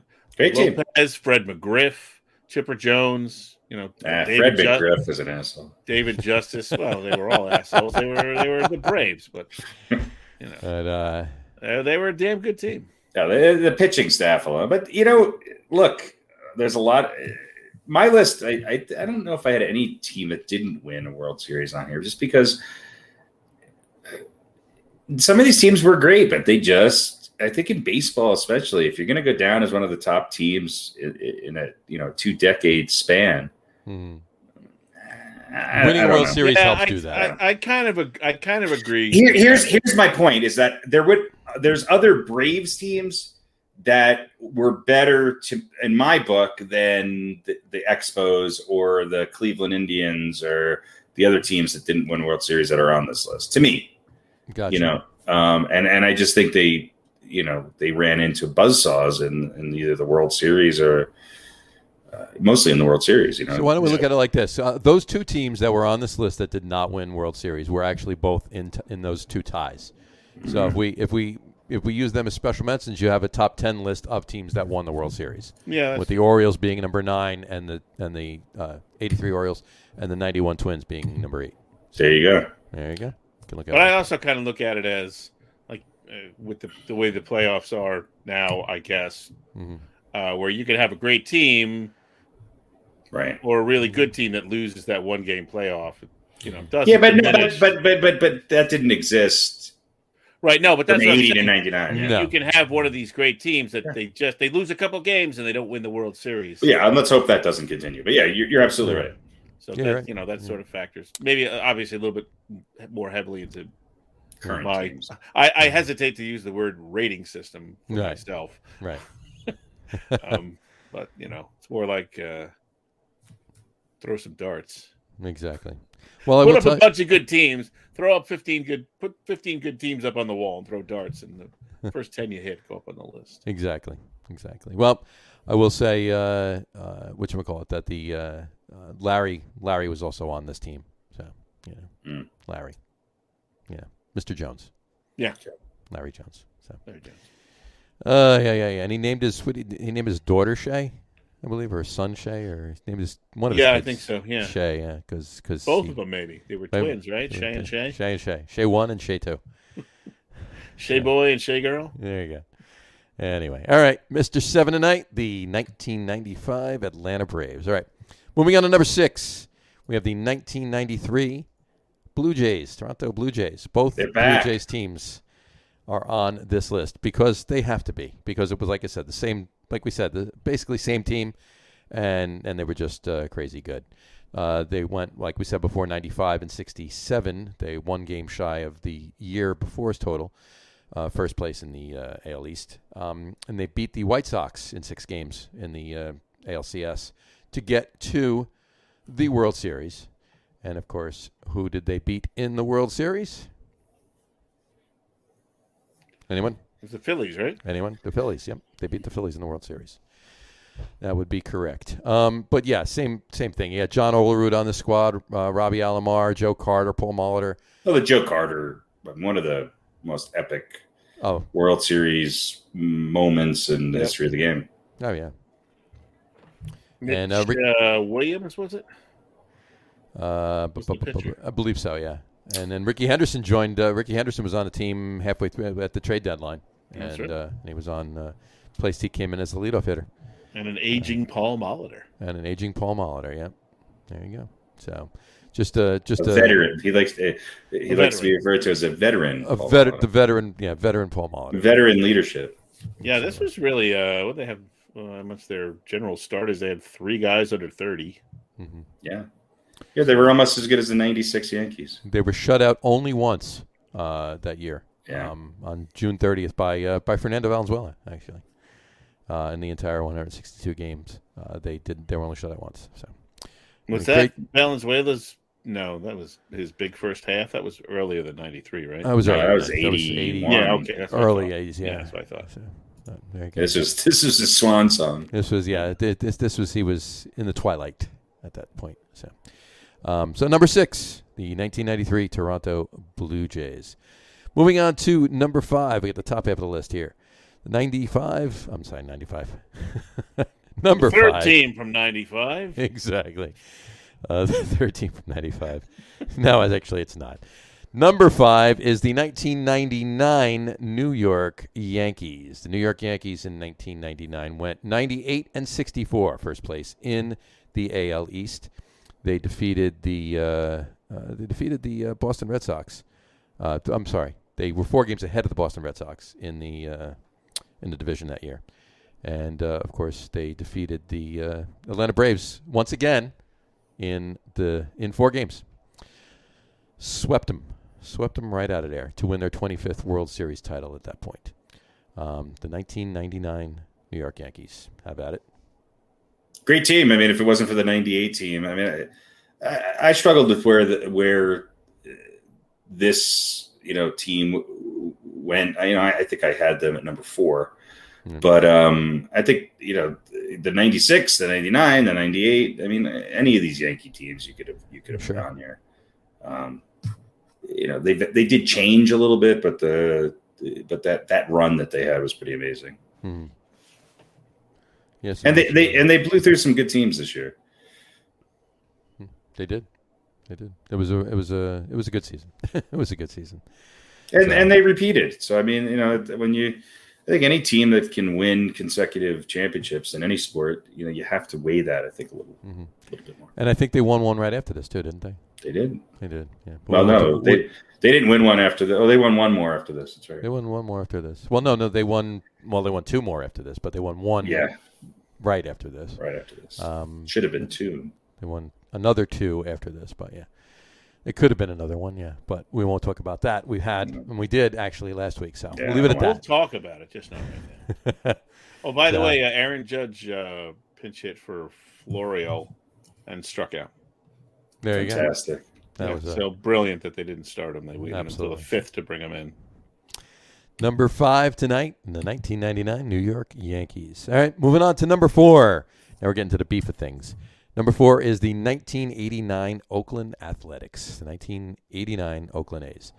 99 and 63 in the regular season. They defeated the Toronto Blue Jays in the ALCS and then swept the San Francisco Giants in the World Series. And it was an earthquake-marred World Series, too, if you remember. I do remember. This World Series was earthquake. Watching the game. Actually, it didn't even start yet when the earthquake happened, if I recall. Right, it was like prior to one of the games. They were like getting everything going. They were broadcasting already, and they were talking, and everything started to shake. But that was bad. But in any event, this Oakland A's team from 1989 was just really good. And who was the general manager of this Oakland A's team in 1989? Billy Beane. Anybody? Billy Beane? Nope. It would be Mr. Sandy Alderson. There you go. Yep. And of course, the manager is Tony La Russa. So, in any event, great team. Anything, guys, on the 89? They were good. They're pretty good. Yeah. Number 4, the 1989 Oakland Athletics. Moving on to number 3 would be the 1984 Detroit Tigers. 1984 Detroit Tigers. Now we're getting into the bigger wins here. 104 and 58 in the regular season. First place, of course, in the AL East. They defeated the Padres in the World Series in 1984. 4 games to 1. And there you go. The 1984 bit of a disappointing series. Whenever the Padres are in the World Series, it seemed to be disappointing. Yeah. Really? Even in 98? Yeah. How disappointed were you at the Padres losing in 98? No, I mean, I'm just saying they don't put up much of a fight. They have never put up much of a fight in the World Series. This is true. That might change this year. We don't know. You never know. But anyway, 1984 Detroit Tigers. They had Willie Hernandez won the Cy Young that year and was the American League most valuable player, MVP. Yeah, Detroit pitcher. So yeah, and they had great Sparky, team, right? What's that? Sparky Anderson. Yeah, Sparky Anderson. Too. Yeah, great team. Yeah, very good team. Number 3, the 1984 Detroit Tigers. Good team to root for, like as a Yeah, absolutely. As a nation, like how could you? Absolutely. I mean, unless you were a Padres fan. Or this is true. A fan of a direct rival of Detroit, you kind of have to. You kind of rooted for Detroit that year. Absolutely. Yeah. I agree. All right. Coming up to number 2 now. Number 2 is going to be, of course, the 1986 Metsies. 1986 Mets. They went 108 and 54 in the regular season. First place, of course, in the National League. They defeated the Houston Astros in 6 games in the NLCS and, of course, went on to beat the Boston Red Sox in 7 games in the World Series. And, of course, this is their latest championship to this date. They've been in the World Series a couple times since. Should have been a few. But we won't go there. In any event, great World Series, too. And I know somebody else on this podcast says that if another team had actually won the ALCS, the other team had actually won the ALCS, the results might have been a little different. Is that correct there, sir? Yeah, I mean, that Angels team was a good team. Mm-hmm. You know? But everybody that the Mets had that squad. I mean, it was just such a great year. It really was. Yeah, I mean, look, I put him in this spot. It took some divine intervention for them to win. And, it was just in the cards for them. Right. But they were a good team. Their record was a lot better than I remember it. I mean, what did they win, 108 games in the regular season? 108, 54, yeah. So, I mean, they obviously were dominant, and it wasn't really a surprise that they were there. But, There's a lot of stuff that's come.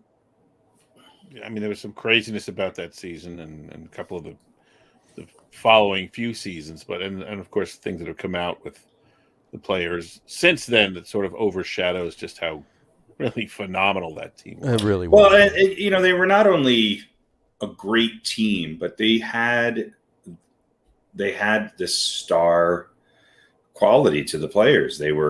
All of them were characters or just superstars. I mean, they were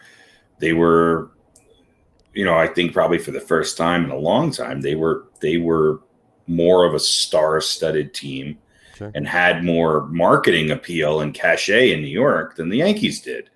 And the Yankees had their own, group of good players, but the Mets, I mean, and I think some of the off-field shenanigans sort of helped that because they were always in the tabloids. They were always, they were constantly being talked about, and I think that helped a little bit. But I mean, sure. Look, I mean, this is a stacked team. And that was the difference. It wasn't just, it wasn't a good team that had a few guys who, were making press for either good or bad reasons. This was a top tier, quality, talented team that also happened to have, some fun-loving good old boys on it. Well, and they had some young players who I think got the young fans excited, but sort of ruffled the feathers maybe of some of the older. I mean, a young and early Darryl Strawberry and Dwight Gooden they weren't really. They were going to speak their mind, and they weren't going to take shit, and they were going to do things their way and represent their generation. And they certainly weren't representative. I mean, I think they later on became representative of that, but at the time they certainly weren't representative of the old school of baseball etiquette and history, which was a good thing because I think it opened the door for a lot of people after that. But they were bound. You had Strawberry and Gooden right next to Carter and Keith Hernandez, which it was just the dichotomy of all that. Yeah, and they were good enough to that they were good enough that they could say whatever. Well, I would argue that they were the two biggest superstars, young superstars in baseball at that time. I have to agree. I have to agree with that. That's fair. And they were on the same team. And I mean, they were on the front page or the sports page of constantly. All of the, I mean, every day, every night. I mean, back then you had papers during the morning, papers at night. They were on the news all the time. They were in the tabloids. They were everywhere. Yep. And I remember, you turned on sports radio in New York at the time, and it was all about the Mets. It was all about the Mets. And that was the first time that I remember it really dominating even just the broad swath of the media in New York. And I think it took, they also look, this was a great matchup. I mean, this is probably one of the highest rated World Series of all time. You have a New York franchise with diehard fans who had not been in the World Series in forever, and a Boston Red Sox team. So one of these two teams is going to finally break, out and win. And it'd be interesting to see, but I would venture to say it's probably one of the highest rated series of all times. I'll have to look back at that. And then of course, I remember watching Game 6, and I've said this before. In fact, I talked about it on one of the Mets things we did. But Game 6 was at, on a Sunday night. And, watching the ball go through Buckner's legs and poor Bill Buckner and so forth and so on. But Game 7, couldn't watch it. Actually did on like a transistor TV because it was a Monday Night Football. It was Giants-Redskins Monday night game.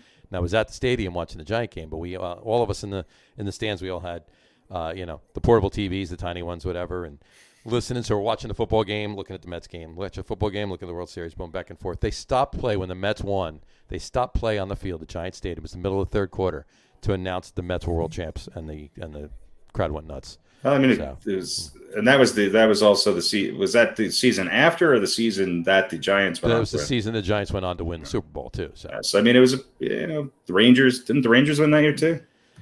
No. Who else won in New York that year? I thought there was another New York team that won that year. 86. Nope, 86. Yeah, never mind. No, there was maybe the roller hockey Guardians who later would move to Cleveland. There you go. Yeah, the Brooklyn Steamers. Rangers did decent. I mean, the Islanders had just finished. A couple years earlier, had finished 4-1. Right.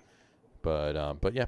So there you go. So Knicks were working their way into becoming a relevant team again at that point. Yeah, they were before Ewing and right in the midst. It was right in the beginning of Ewing and right in the midst of Bernard King. Bernard King was there, and yeah, exactly. So before Ewing was really anything. So anyway, but yep, number 2, the 1986 New York Mets, and that brings us to number 1, and our number 1 team on this top 10 list of teams from Major League Baseball teams from 1980 to 1999 would be the what?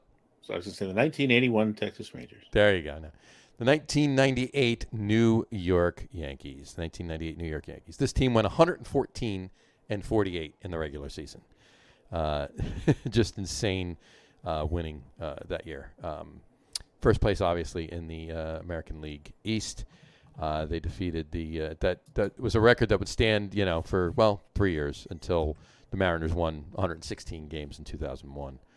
But they swept the Rangers in the divisional series, and they won the pennant by beating the Indians 4-2 in the ALCS, and then went on to sweep the aforementioned Padres. I mean, I think what's amazing is that they won 125 games that year, which is the most of any team of all time.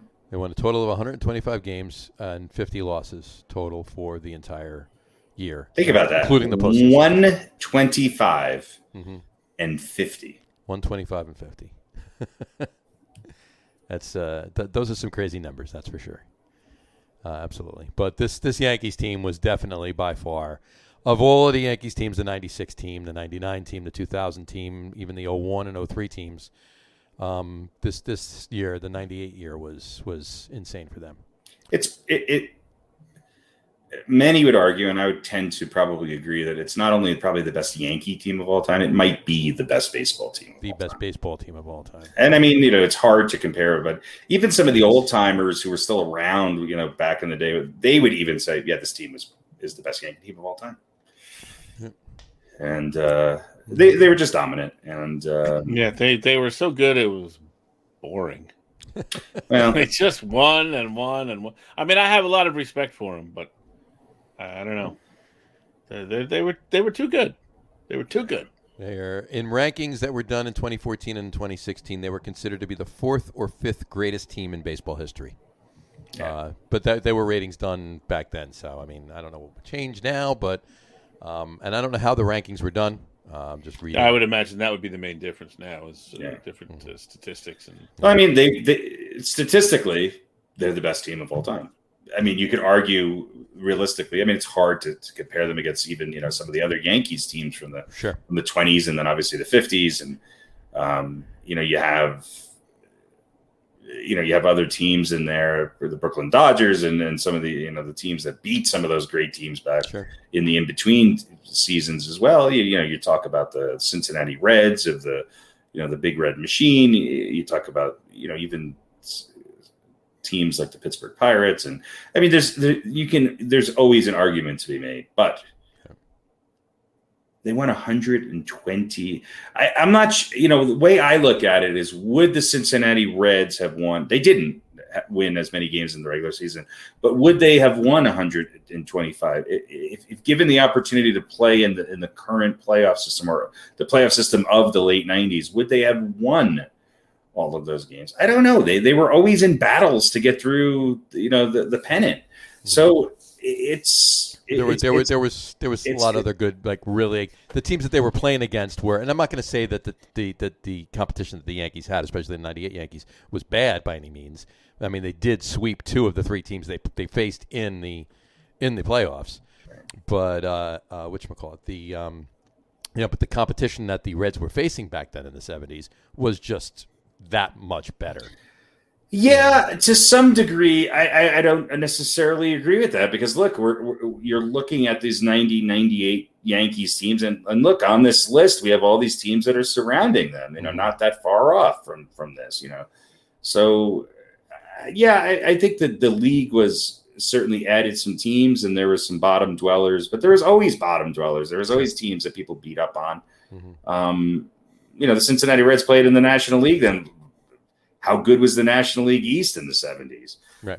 They had just added some expansion teams and that people were beating up on.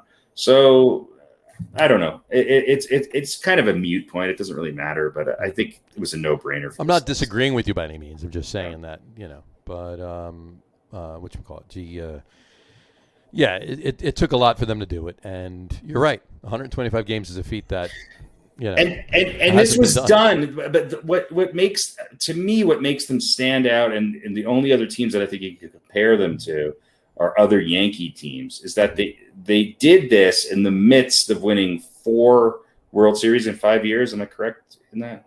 4 World Series in 5 years. Yeah. 96, 98, 99, 2000. That's what's incredible about it. There you go. It wasn't just a flash in the pan one year, and then they came out of nowhere and then dropped right back off. They did it consistently for 4 out of 5 years. And, you might say 5 out of 6 if, one pitch goes a different way in 2001 too. So, but what are you going to do? All right. Well, there you go. That is our top 10 list for tonight. Our number 1 team, the 1998 New York Yankees. Now, that brings us to our next section, which we always do, of old balls. All right, let's try that again. Shall we? Old balls. Old balls. There we go. It's not official without the sounder. Really old balls. Really old balls. There we go. All right. Old and slow balls. Harry, tell us who this week's old balls is. Well, this week's old balls is sort of, I would argue, to be the Atlanta Braves of the American League of the 80s and not necessarily the 90s. And it's the 1985 Kansas City Royals. They finally won a World Series. They kind of snuck in. It wasn't their best season, but this was a team that I think we're in the playoffs for like 7 or 8 years. They finally broke through, and it was an organization that had a lot of great players on it. I think they only won their division by 1 game over the California Angels. So they won 91 games that year, and they went on to obviously win the pennant and win the World Series. But this team had some pretty incredible stories about it. I mean, there's the obvious, the George Bretts of the world, and things like that. But they had a Cy Young winner in Saberhagen. They beat actually a lot of really good teams that maybe people thought were better than them on their way to the championship. And I just, when I think back on the 80s, this was the team. My Yankees were out of it, and it seems like they were always running up against the Royals, but I just found myself rooting for this team. Here they are. They beat the St. Louis Cardinals. So, I mean, it was really a cross town, cross state, East World Missouri Series versus West Missouri. 2 teams that that necessarily hadn't been in it in a long time, and it was just this team. They had a lot of really good players. Their starting lineup was Jim Sundberg, Steve Balboni, a guy who I think gets forgotten about as a first baseman, Frank White, George Brett, Concepcion at shortstop, Lonnie Smith, Willie Wilson. I mean, their outfield was Lonnie Smith, Willie Wilson, and Darryl Motley. I mean, and their DH was Hal McRae, who's one of the best DH guys. McRae, yeah, absolutely. Ever. He's been on this before. Yeah, and they had Charlie Liebrandt, Brett Saberhagen, Danny Jackson. I mean, their pitching staff, they had a 20-game winner, a 17-game winner, and a 14-game winner. Their starting five, their ERAs that year, were 4.33, 2.69. All right, so you had, Saberhagen won the Cy Young, but they had another guy who had a lower ERA than him. Mm-hmm. Right, Saberhagen had a 2.87. Danny Jackson had 3.42, and their fifth starter was just over 4. I mean, and then you had Dan Quisenberry, who had 37 saves that year coming in the bullpen. Yeah. This was a team that was built on a really good balance of pitching and, I still think one of the best players of all time in George Brett. I mean, I still love to watch him fly off the handle about the pine tar incident. Sure. But you watch that every day. And I think I said this. I think he's the best third baseman to ever play the game and one of the top, 20 baseball players of all time. And Saberhagen this year was just unbelievable in his performance in the him and Quisenberry. I mean, you had the Cy Young winner and the Rolaids relief man of the year. You had the ALCS MVP, this was a good team. This was a team that, the little guy won.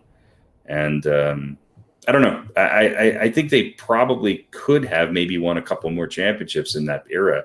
They just were going up against better, teams that had the ability to put slightly better, product on the field. But 85 Kansas City Royals, I mean, it had been a long time since they've, between 85 and what was it, 2015 when they won it. But let's not talk about that. That team in 85 was just I think it's a classic team.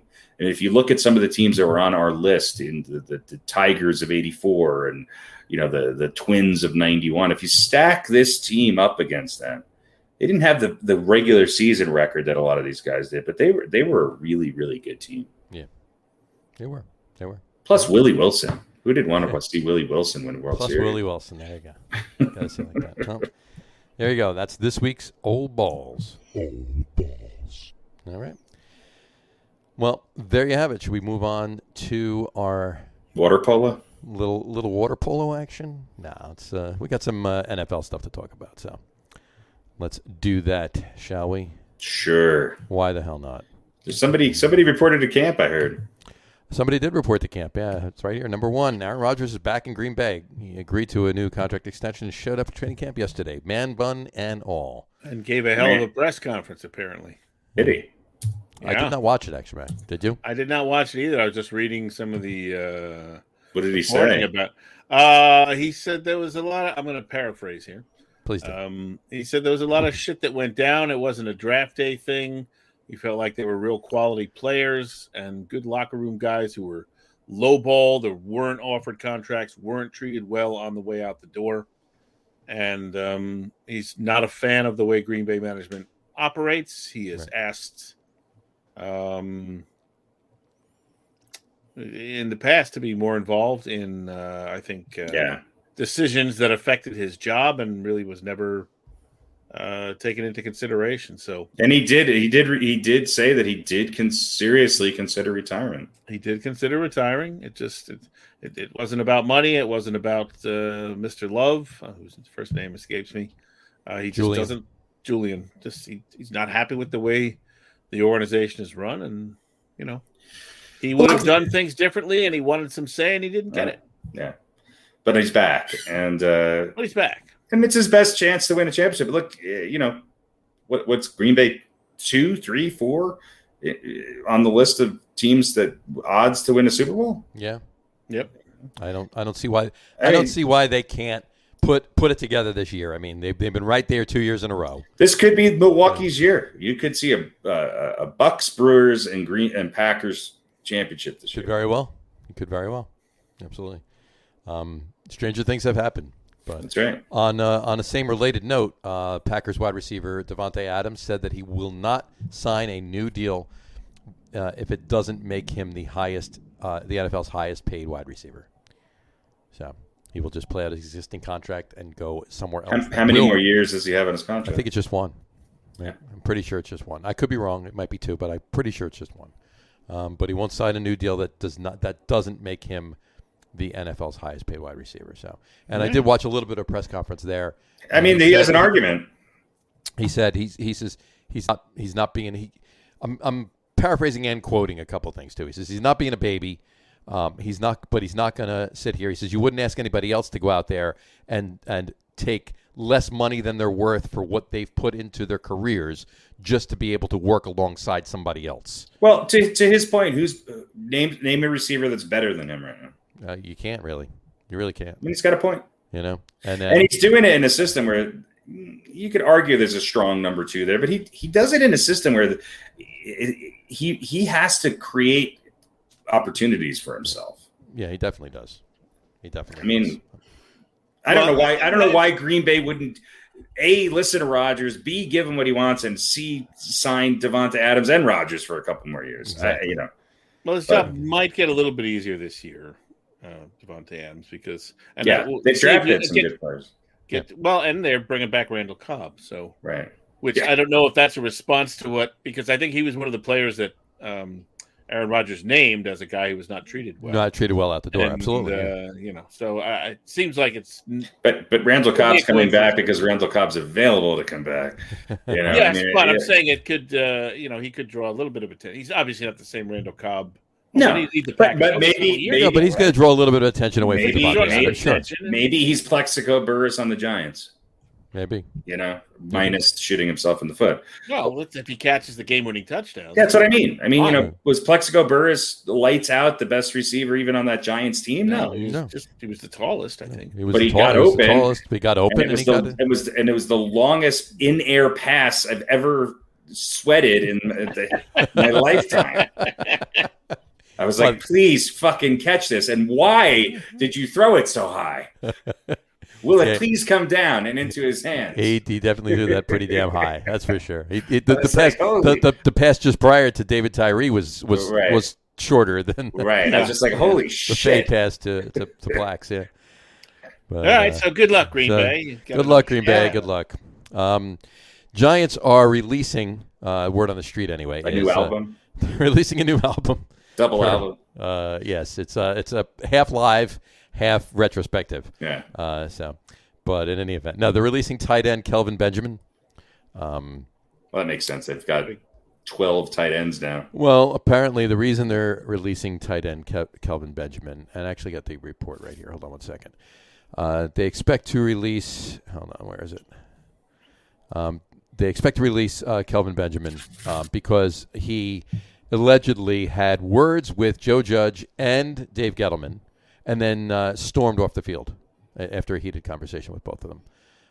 And then Dave Gettleman went chasing after him, and then the next words out of the Giants camp from that was that they're probably going to be releasing Kelvin Benjamin. So I don't know nothing has come out as to what the heated conversation was about. Apparently he didn't like something, so he might be leaving. At least he's showing some, fire, Yeah, he played with. He was drafted by the Panthers. He's played with the Panthers, the Bills, and the Chiefs. Kelvin Benjamin. So, but I think most recently with the Bills, pretty sure. But in any event, they picked him up. But they do have a plethora of tight ends, so it's not like they are going to be short for anything there. But that's the newest one. And then actually, I have here rankings. I got to read you this. Rankings of the best secondaries. I want your opinions first, and I'm going to tell you what this ranking system actually states. Ranking the 4 secondaries, defensive secondaries, obviously, in the NFC NFL. East. NFL, no, NFC East. So between the Giants, the Eagles, the Cowboys, and the Redskins, who would you say is number 4, number 3, number 2, and the number 1 secondary? The number 1 secondary is probably Washington. Okay. I'll put the Eagles number 2. Eagles number 2. All right. Then what are you doing? Are the Eagles number 2? I go. I mean, Dallas is probably last, although they've gotten better. Put the Giants. I put the Giants maybe 2. Yeah, even I might switch Washington. Giants and Eagles toss up, and then Dallas last. Last. Okay. Well, according to this rating that they did as far as all of the metrics and so forth and so on. Dallas is in fourth. They're the worst secondary.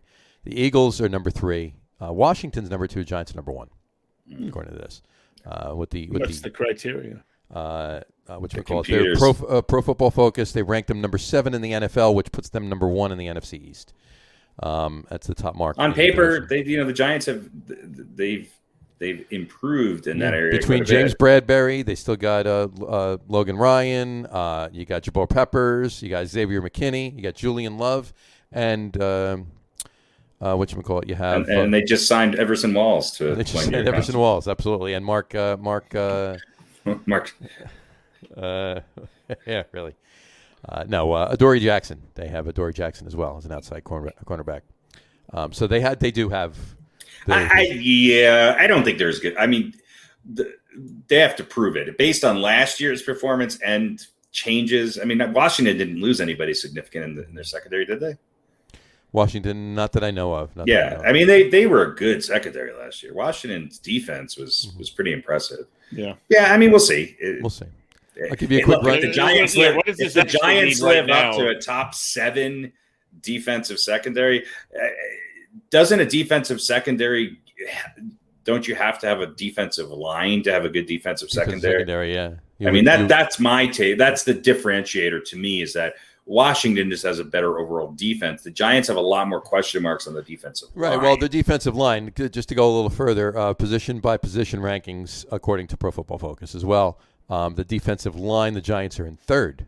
Washington's number 1, Eagles are number 2, Giants are 3, and Dallas is 4. Yeah, that makes sense. So. Yeah, I mean, you give, assumedly, any starting NFL quarterback enough time, and they're going to complete passes. Right. I mean, I think in today's game, the secondary, the efficiency of the secondary is directly related to the defensive line. Not so much how much sacks they get. It's just pressure and timing.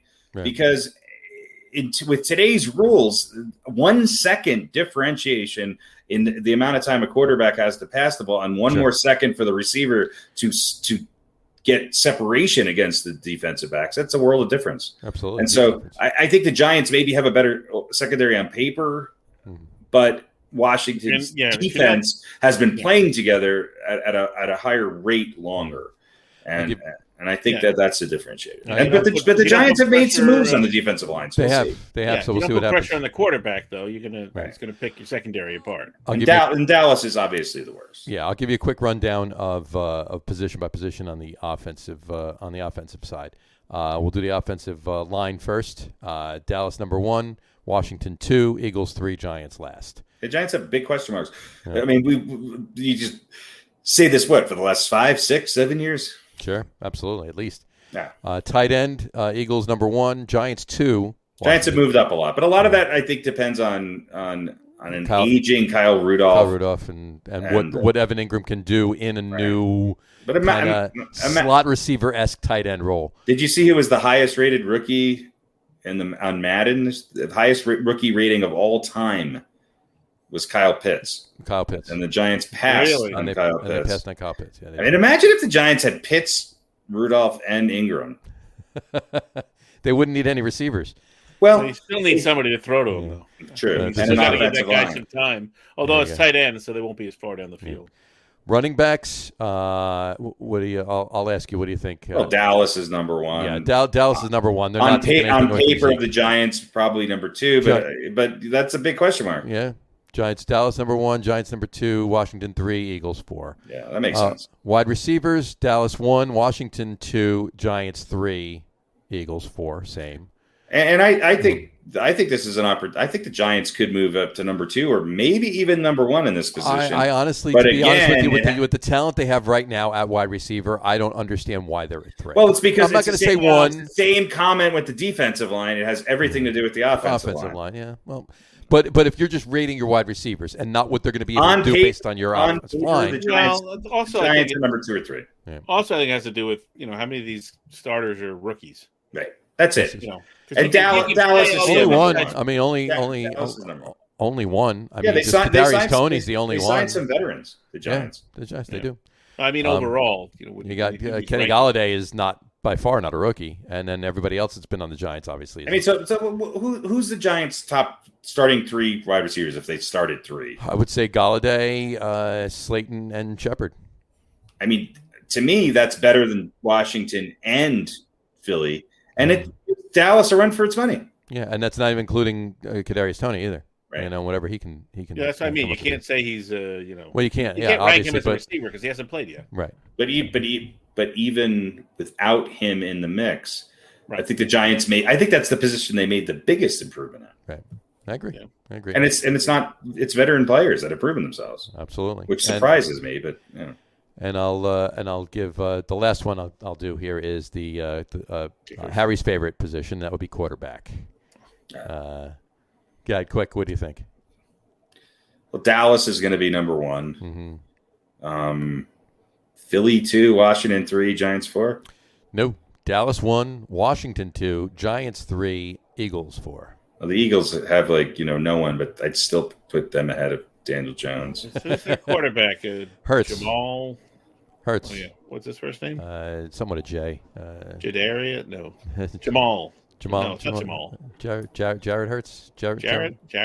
Jared Hurts. Hurts. Jared Hurts. Yeah. I mean, you don't think Hurts is better than Daniel Jones based just on performance? He doesn't have any experience, really. I mean, he played in a few games last year, and he's more of a mobile quarterback, obviously. He can run around. But he's had better results. More of like a wildcat kind of guy. Has he had better results throwing the ball, though? That's the question mark about him. Is we don't really know if he can throw. That's why. Who is Washington's quarterback, by the way? Why am I drawing a blank on this right now? Fitzmagic. Oh, that's right. But who was it last year?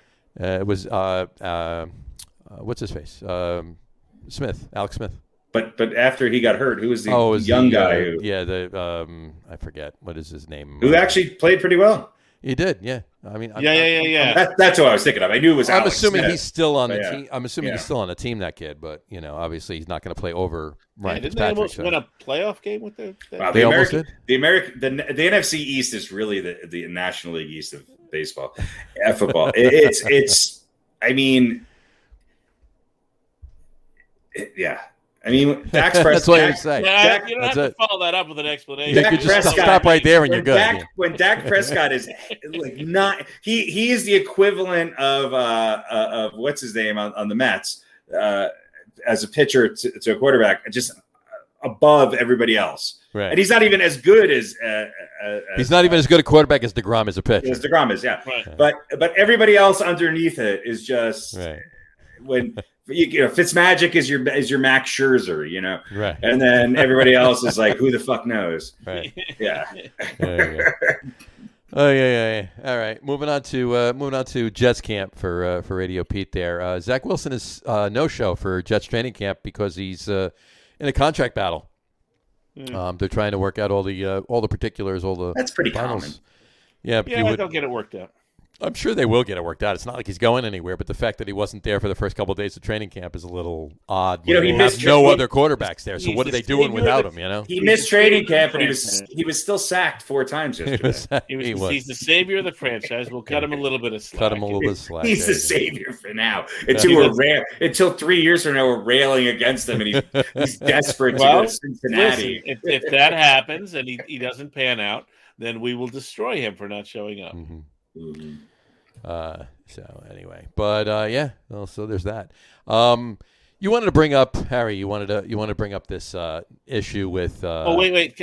Can I throw one more thing? Yeah, sure. Speaking of quarterbacks on the field, okay. Guess who was on the field in Texas? Who was on the field in Texas? Yeah, Deshaun Watson. Deshaun Watson practicing with the Guardians. No, he was playing catch with Trevor Bauer. Not the practice squad. What's the other squad? Scout squad. Scout team. Yeah. Individual QB drills with the scout team, and everybody was, oh no, maybe he's not. We don't know anything. He might be starting. He's not starting. Well, there's a report posted by Mike Florio. Tony Busby teed off on the NFL over Deshaun Watson situation. Reportedly, has not had access to many of the 22 women who have sued Texas. The NFL. Well, he had access to him, obviously. Yeah, the NFL has not had access to many of the 22 women who have sued Texas quarterback Deshaun Watson, to any third parties that may have relevant information, or to the evidence gathered by the Houston Police Department. So, The GM said that he would not say if Tyrod Taylor would open training camp as the number 1 QB. So Right. he said the investigation is ongoing. Can't you see? I could see it right now. There are no restrictions on Watson's participation in camp. I give it which to it the seems middle like of there are, the middle of October, and the Philadelphia Eagles signed Deshaun Watson. I mean, but the entire management of the Texans is going to be deny up until that very point. Sure. Right. Well, Nothing will be going on. Nothing is new. All the rumors you hear are just rumors, and then the next day he'll be signed. Yeah. Tony Busby, Busby represents the 22 women that are suing Watson. He doesn't buy the fact that the NFL couldn't get access to them or whatever. He said to suggest, this is his quote, to suggest the NFL hasn't gotten enough information or has not been provided access, that's just demonstrably false. So, well, all they had to do is send the investigator and just have him call for a massage. Right? The girl comes in, he gets his massage. So, aren't you one of those girls in the lawsuit against Deshaun Watson? Just start asking her some friendly questions. There you go. You know, get the answers that way. You can get whatever you need from that. There you go. And he gets a massage. So I think you're right, though. I think this will go another couple months. He won't start, and then it'll be whatever outcome comes out, and then off he goes to another team, and it's probably going to be the Eagles at that point. So, but by the way, not to interrupt the football talk, but the Yankees are following suit. They get a 7-inning 1 earned run pitching performance from Cortez. They get and now in comes Zach Britton in the bottom of the 8th and walks the leadoff guy. There you go. Well, you know it was going to happen. You know? Don't. I mean, I know, but you weren't going to get a complete game from the starter. So no. And that's the only thing you can hope for as a Yankee fan. It proves my point that the Yankee starters, for the most part, are doing their job. They are. And some of these young guys are pitching, and I just yeah, but then they got a double play. So yeah. Oh, did they? Okay, yeah. You're a little ahead of me. Brett Phillips grounds into a double. Well, it takes a little bit longer to get from Long Island to Colorado, so that's why you. They're playing in Tampa. Well, I guess. Or it gets from Tampa to Long Island quicker. Right, I wonder what the distance difference is between Tampa, Colorado versus Tampa in New York. Tampa, New closer. York is closer. Would be closer, but how much? How much? Probably about 400 miles. 400 or 500 miles. Nanoseconds, maybe. Yeah, it could be. You never know. It's just my internet connection. I don't think that matters. I think it's his internet. Just my internet. All right, so sorry to interrupt. What were we going to get? Anyway, no. I just wanted to actually. Well, I wanted to bring up one other thing from last week. Top 10 Jets offensive linemen from the 70s. No. Well, I want to bring one other thing up to whatchamacallit. It was whatchamacallit. We talked about this last week, but there's been some other stuff on it.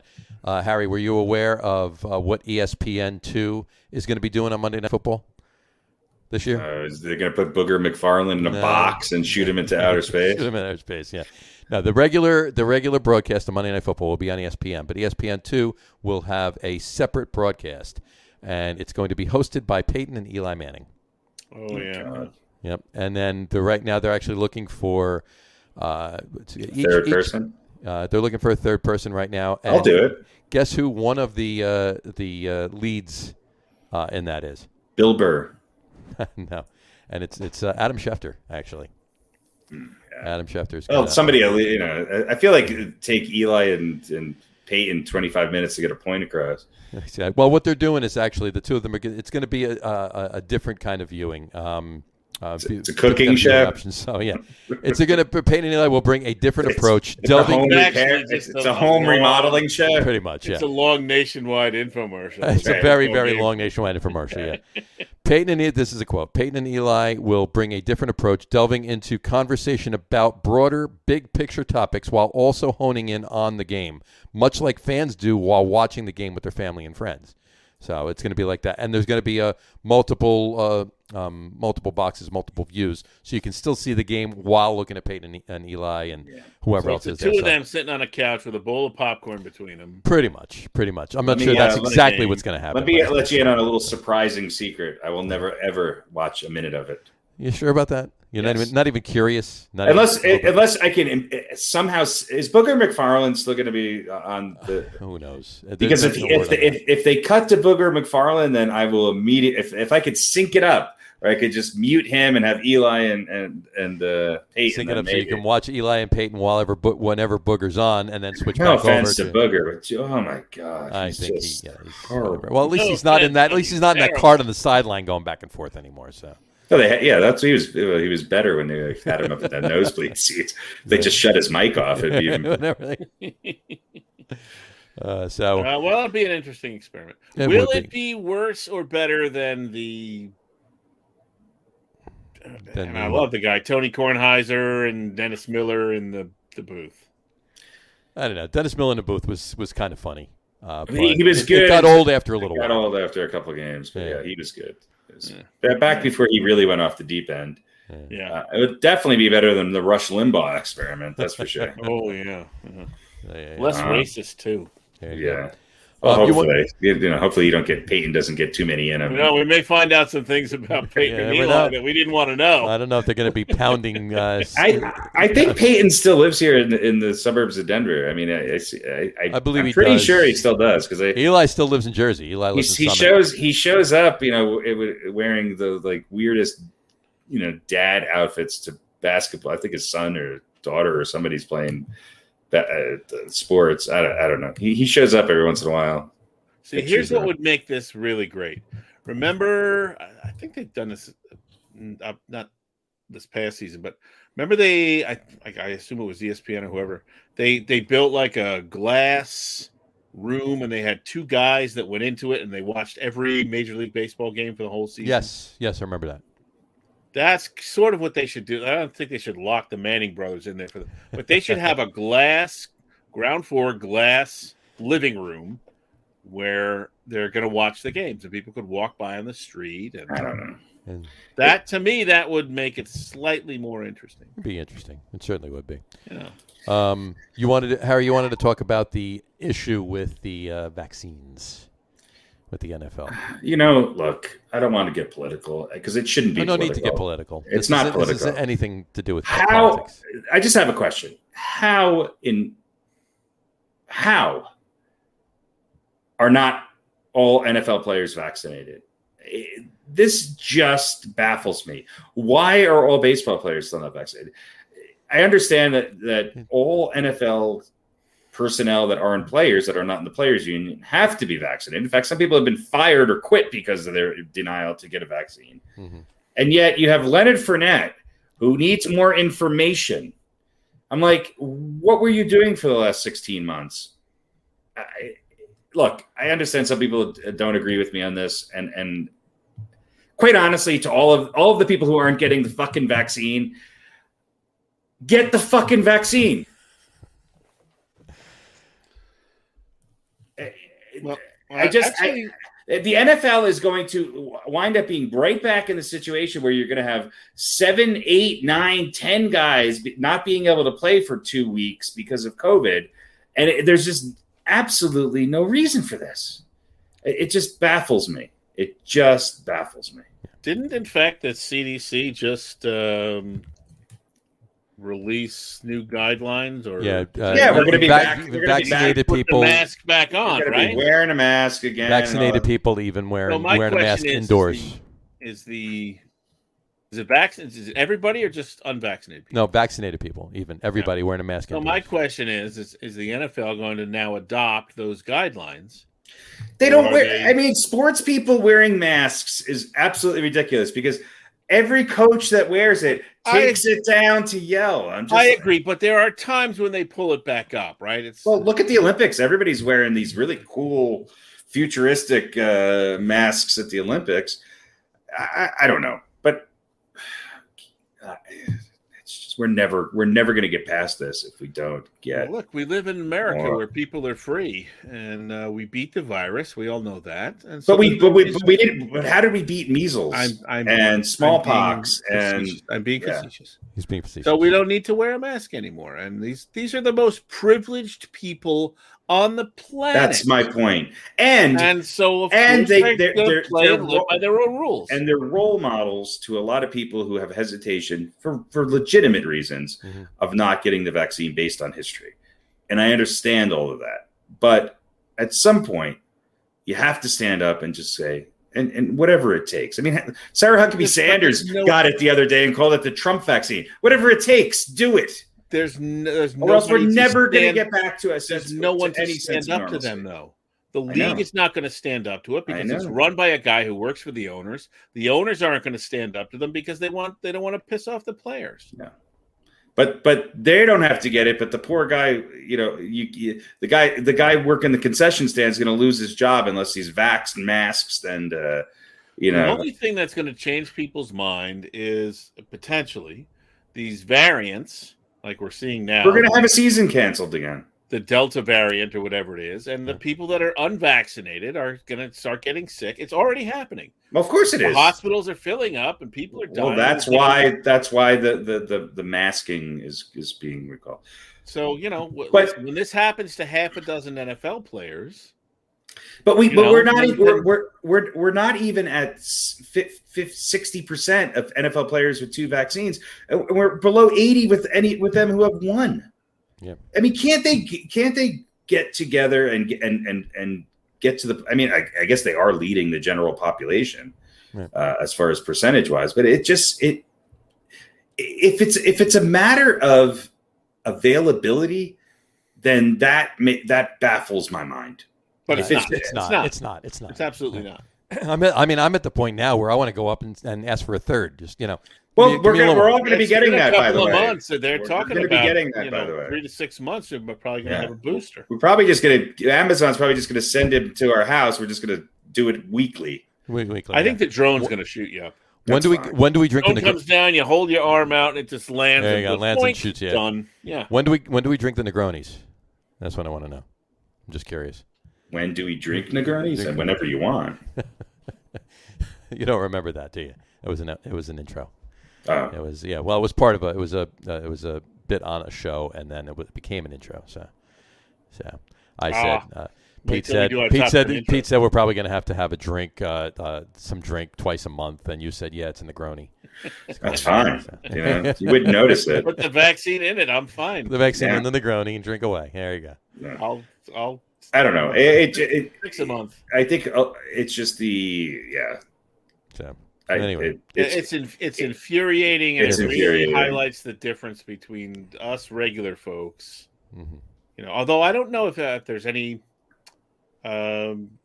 corporations that are mandating the vaccine. I don't.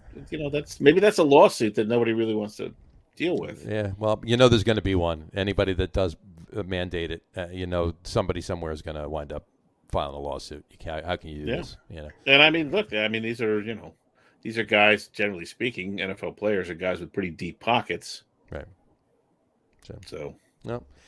Well, hopefully, crossing all the fingers and toes and everything else. Hopefully, we can boycott. We can get through this, but we're gonna have a summer of super packed events, and come the winter, we're gonna be back to sitting alone in our house ordering hand sanitizer on Amazon. Exactly. Hopefully, the smart people will do what's right and get the vaccine. The smart people will order the hand sanitizer now. Yeah, and listen, I got probably 3,500 masks in my bathroom closet. No, they're not in that room. No, I got only 200 are in that. There's room. Different kinds of masks in that room. This is the active 400. That's right. There's a different kind of mask. Frankenstein mask, hockey mask, leather mask, with a zipper and a ball gag. Yeah. So. What is the percentage of transmission decrease if you're wearing a mask with a ball gag? Does that help? Is there a filter in the ball gag? That's right. I don't know. Right. Generally, it leads to a little bit more saliva leaking out. So this is true. Yeah. This is true. So but it should be a filter and an absorbent pad all in one in the ball gag. So there's like a little strip. When you wear the ball gag, though, does the other person typically have are they masked as well? Though they have their own ball gag, and it's the opposite. Hey, you're going convex. double ball gag. Yeah, Okay. it's like- Yeah, well, it depends on. Depends on the day. Right. Yeah, exactly. it depends on which dominant. Yeah. Yeah, Who's dominant, who's submissive. Exactly. Depends on what gimp you're being paid to be. Yep. Of course. Oh, yeah. There's different levels of gimp. Tune into Radio Pete's OnlyFans page to find out how this To ends. find out We may which do a ball test. gag he'll be wearing tomorrow. We may do a test: ball Yeah. gag versus the surgical mask. There you go. Which one stops more? Which one stops it better? All right. Well, on that note, That could be a folks, segment on the show. I think we should do that. We'll have to work on that. All right. Ball gag and the Gipper. That's what we should have called. Ball gag and the Gipper. All right. All right. Well, We start on a high note and we end on a high note. and we end on a high note. There you go. All right, folks. Well, anything else you guys want to talk about? I don't think so. I think we're good. Good. The Olympics? Well, you want to mention? Katie Ledecky. Yeah, good for Katie. She's really good. Well, none of us have a problem with Simone Biles, right? No. No, whatever. I mean, it's her choice. Was she? She doesn't feel like she. What those gymnasts have been through over the course of time. Overall, I mean, any other athlete, it's just insane what they go through. It's crazy. But go ahead. Sorry. No, I was just going to say that she did say in her one interview or conversation or what press conference or whatever the hell it was, that she was shaking. She was too nervous. She didn't think she was going to do a good job, and she didn't want to bring down the rest of her team by doing something bad and screwing up. So yeah, it's the same thing Zach Britton feels every time he goes to the mound, but he still goes out there. Still goes out there. Yeah, exactly. Here's the thing I'll say about this, and let me make this clear. I am in no way criticizing her. Okay. Mm-hmm. And this is a hypothetical. And I'm not saying there should be more criticism, but we all know that what these people go through, particularly these young women, what they go through physically and mentally, I mean, it's insane, right? And these are kids, too, who are less equipped than adults to deal with these sort of pressures and stuff. I almost wish that maybe there was more of an outcry about, she quit, she should be tougher, so that maybe even more of what they go through would then be exposed. Right. Because if everybody goes, hey, and it's the right thing to do to say, give her space. She's, there's nothing wrong with this. This is not something to get upset about. Right. When that's the general attitude, we really don't get sort of that look, you know what I mean, behind the scenes at what are the things that cause her to feel this way. And I think we do need more of that sort of information about what these young women go through. That really needs to be exposed. It does. We all hear the stories, and if you go looking, you can find some pretty horrific accounts, but it's often something that is kind of kept quiet. Yeah, and when we're all accepting of her decision, and I'm not saying we shouldn't be, I'm just saying it's a shame that that more of us aren't really getting the story about what goes on. Because then, if that were happening, then maybe there would be an even greater movement. People would be more willing to get involved to try and put a stop to it. Because some of it still goes on. This is not stuff that ended last year or a couple of years ago.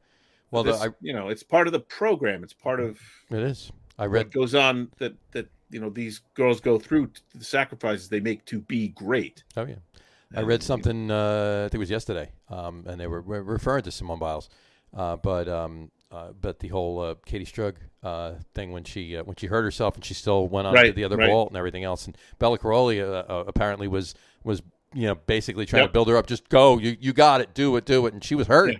You got to do it. You got to do it. They said also apparently the and it was a great scene and everything else. But as it turns out, they had enough. The U.S. had enough points to win anyway. She could have just walked off, and she didn't need to do it. But yeah, was that right? It was a great moment if you want to look at it like that. But she wound up retiring.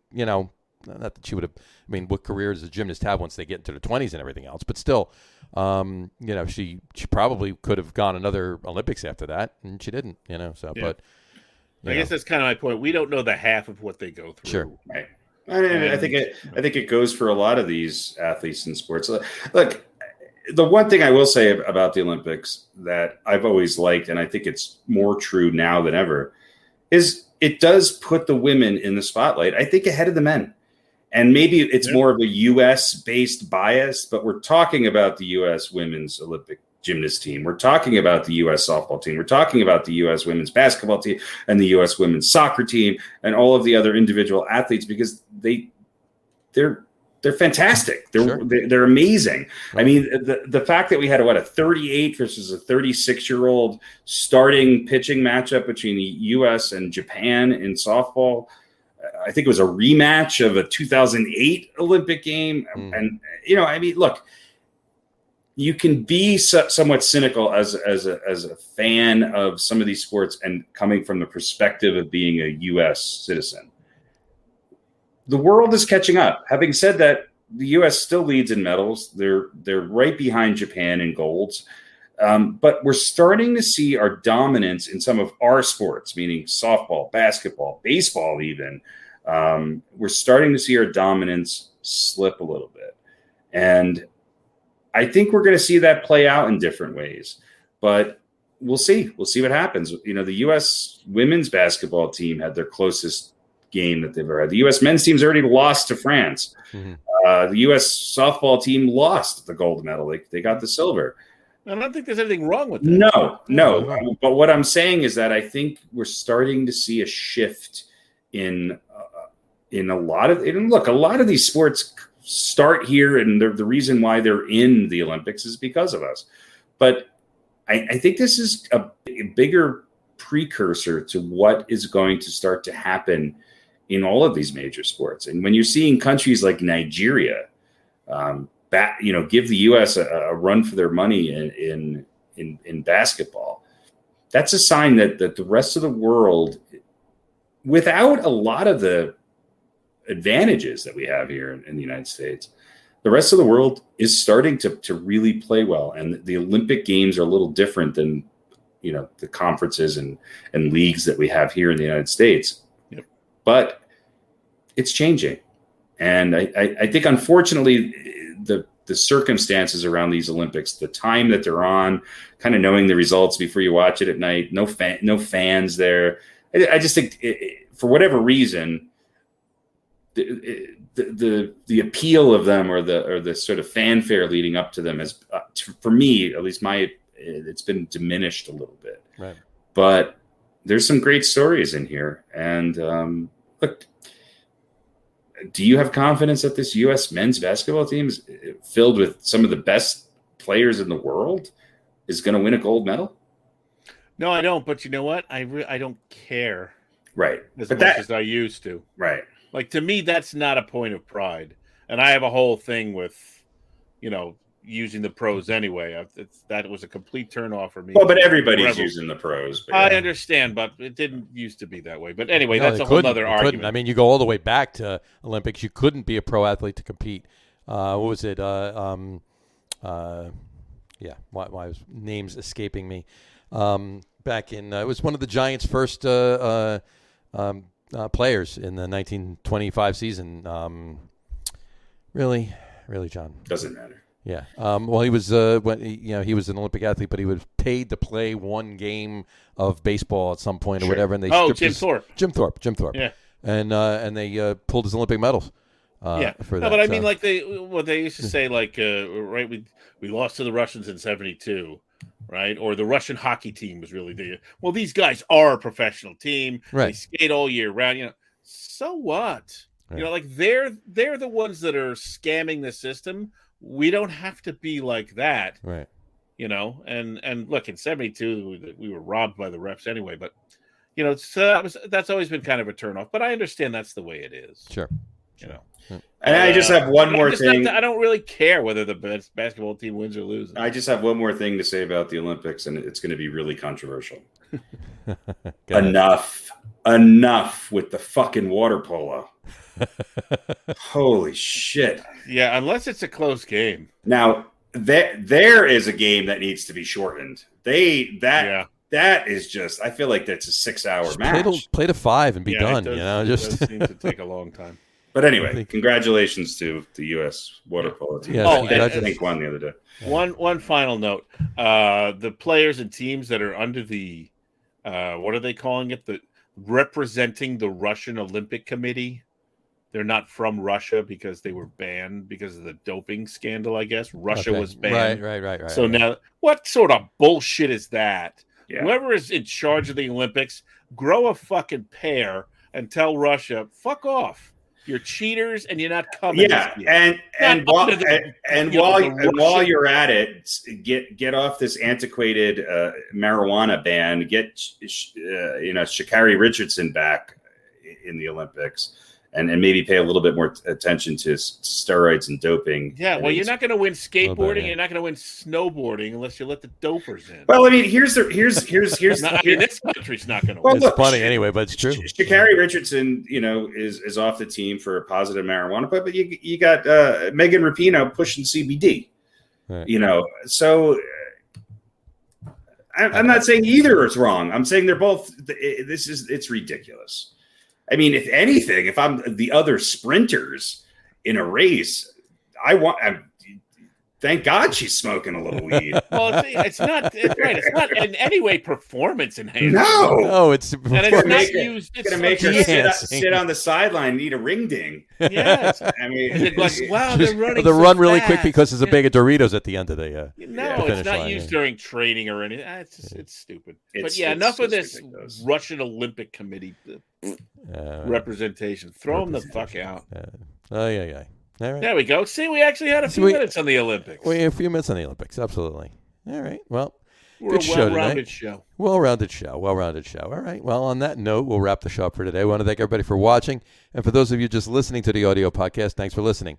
Don't forget to visit our website, www.getonwithitpodcast.com. That's getonwithitpodcast.com. And please remember, like us and follow us on all of our social media, Facebook, Twitter, and Instagram. Just search for the Get On With It podcast. And, of course, all of our shows are on YouTube as well on the Logger Room channel. Remember, we go live with the video podcast on both Facebook and YouTube every Wednesday night at 7:30 Eastern Daylight Time right now, Eastern Time regardless. For those of you that just want to listen to the audio podcast, you can do so on Apple Podcasts, Spotify, TuneIn, and Stitcher. And if you haven't done so already, please subscribe to one or more of those feeds, and you will never miss a show. Again, thanks for following along with us. Have a great rest of your week. Watch a lot of sports. Check out the Olympics. Check out all of the baseball games. Not a lot more going on right now. You can check out some NFL training camp footage, obviously, on the channels if you want, but there'll be some preseason games soon. But the deadline is coming up. Trade deadline's coming up for Major League Baseball on Friday, so keep an eye on that, and we will talk to you soon, folks. Have a great weekend and enjoy. Cheers. Pitching. All right, listen, for next week, over-under. Different types of tape I have on the shelf. I will not touch anything, I promise. Over under is 5. So think about that for next week, guys. You want them now or just next week? Just think about it. Give me a number next week. Over under is 5. Over under different types of tape. I have types of tape on the shelf. Okay. All right. But while we're guessing next week, I want you to be wearing the ball gag. All right, if you get it right, I'll tape the ball gag mask to my face. Tape the ball and gag. then so I can't remove it for the rest of the show. There you go. All right. All right. You're on. Cheers, folks.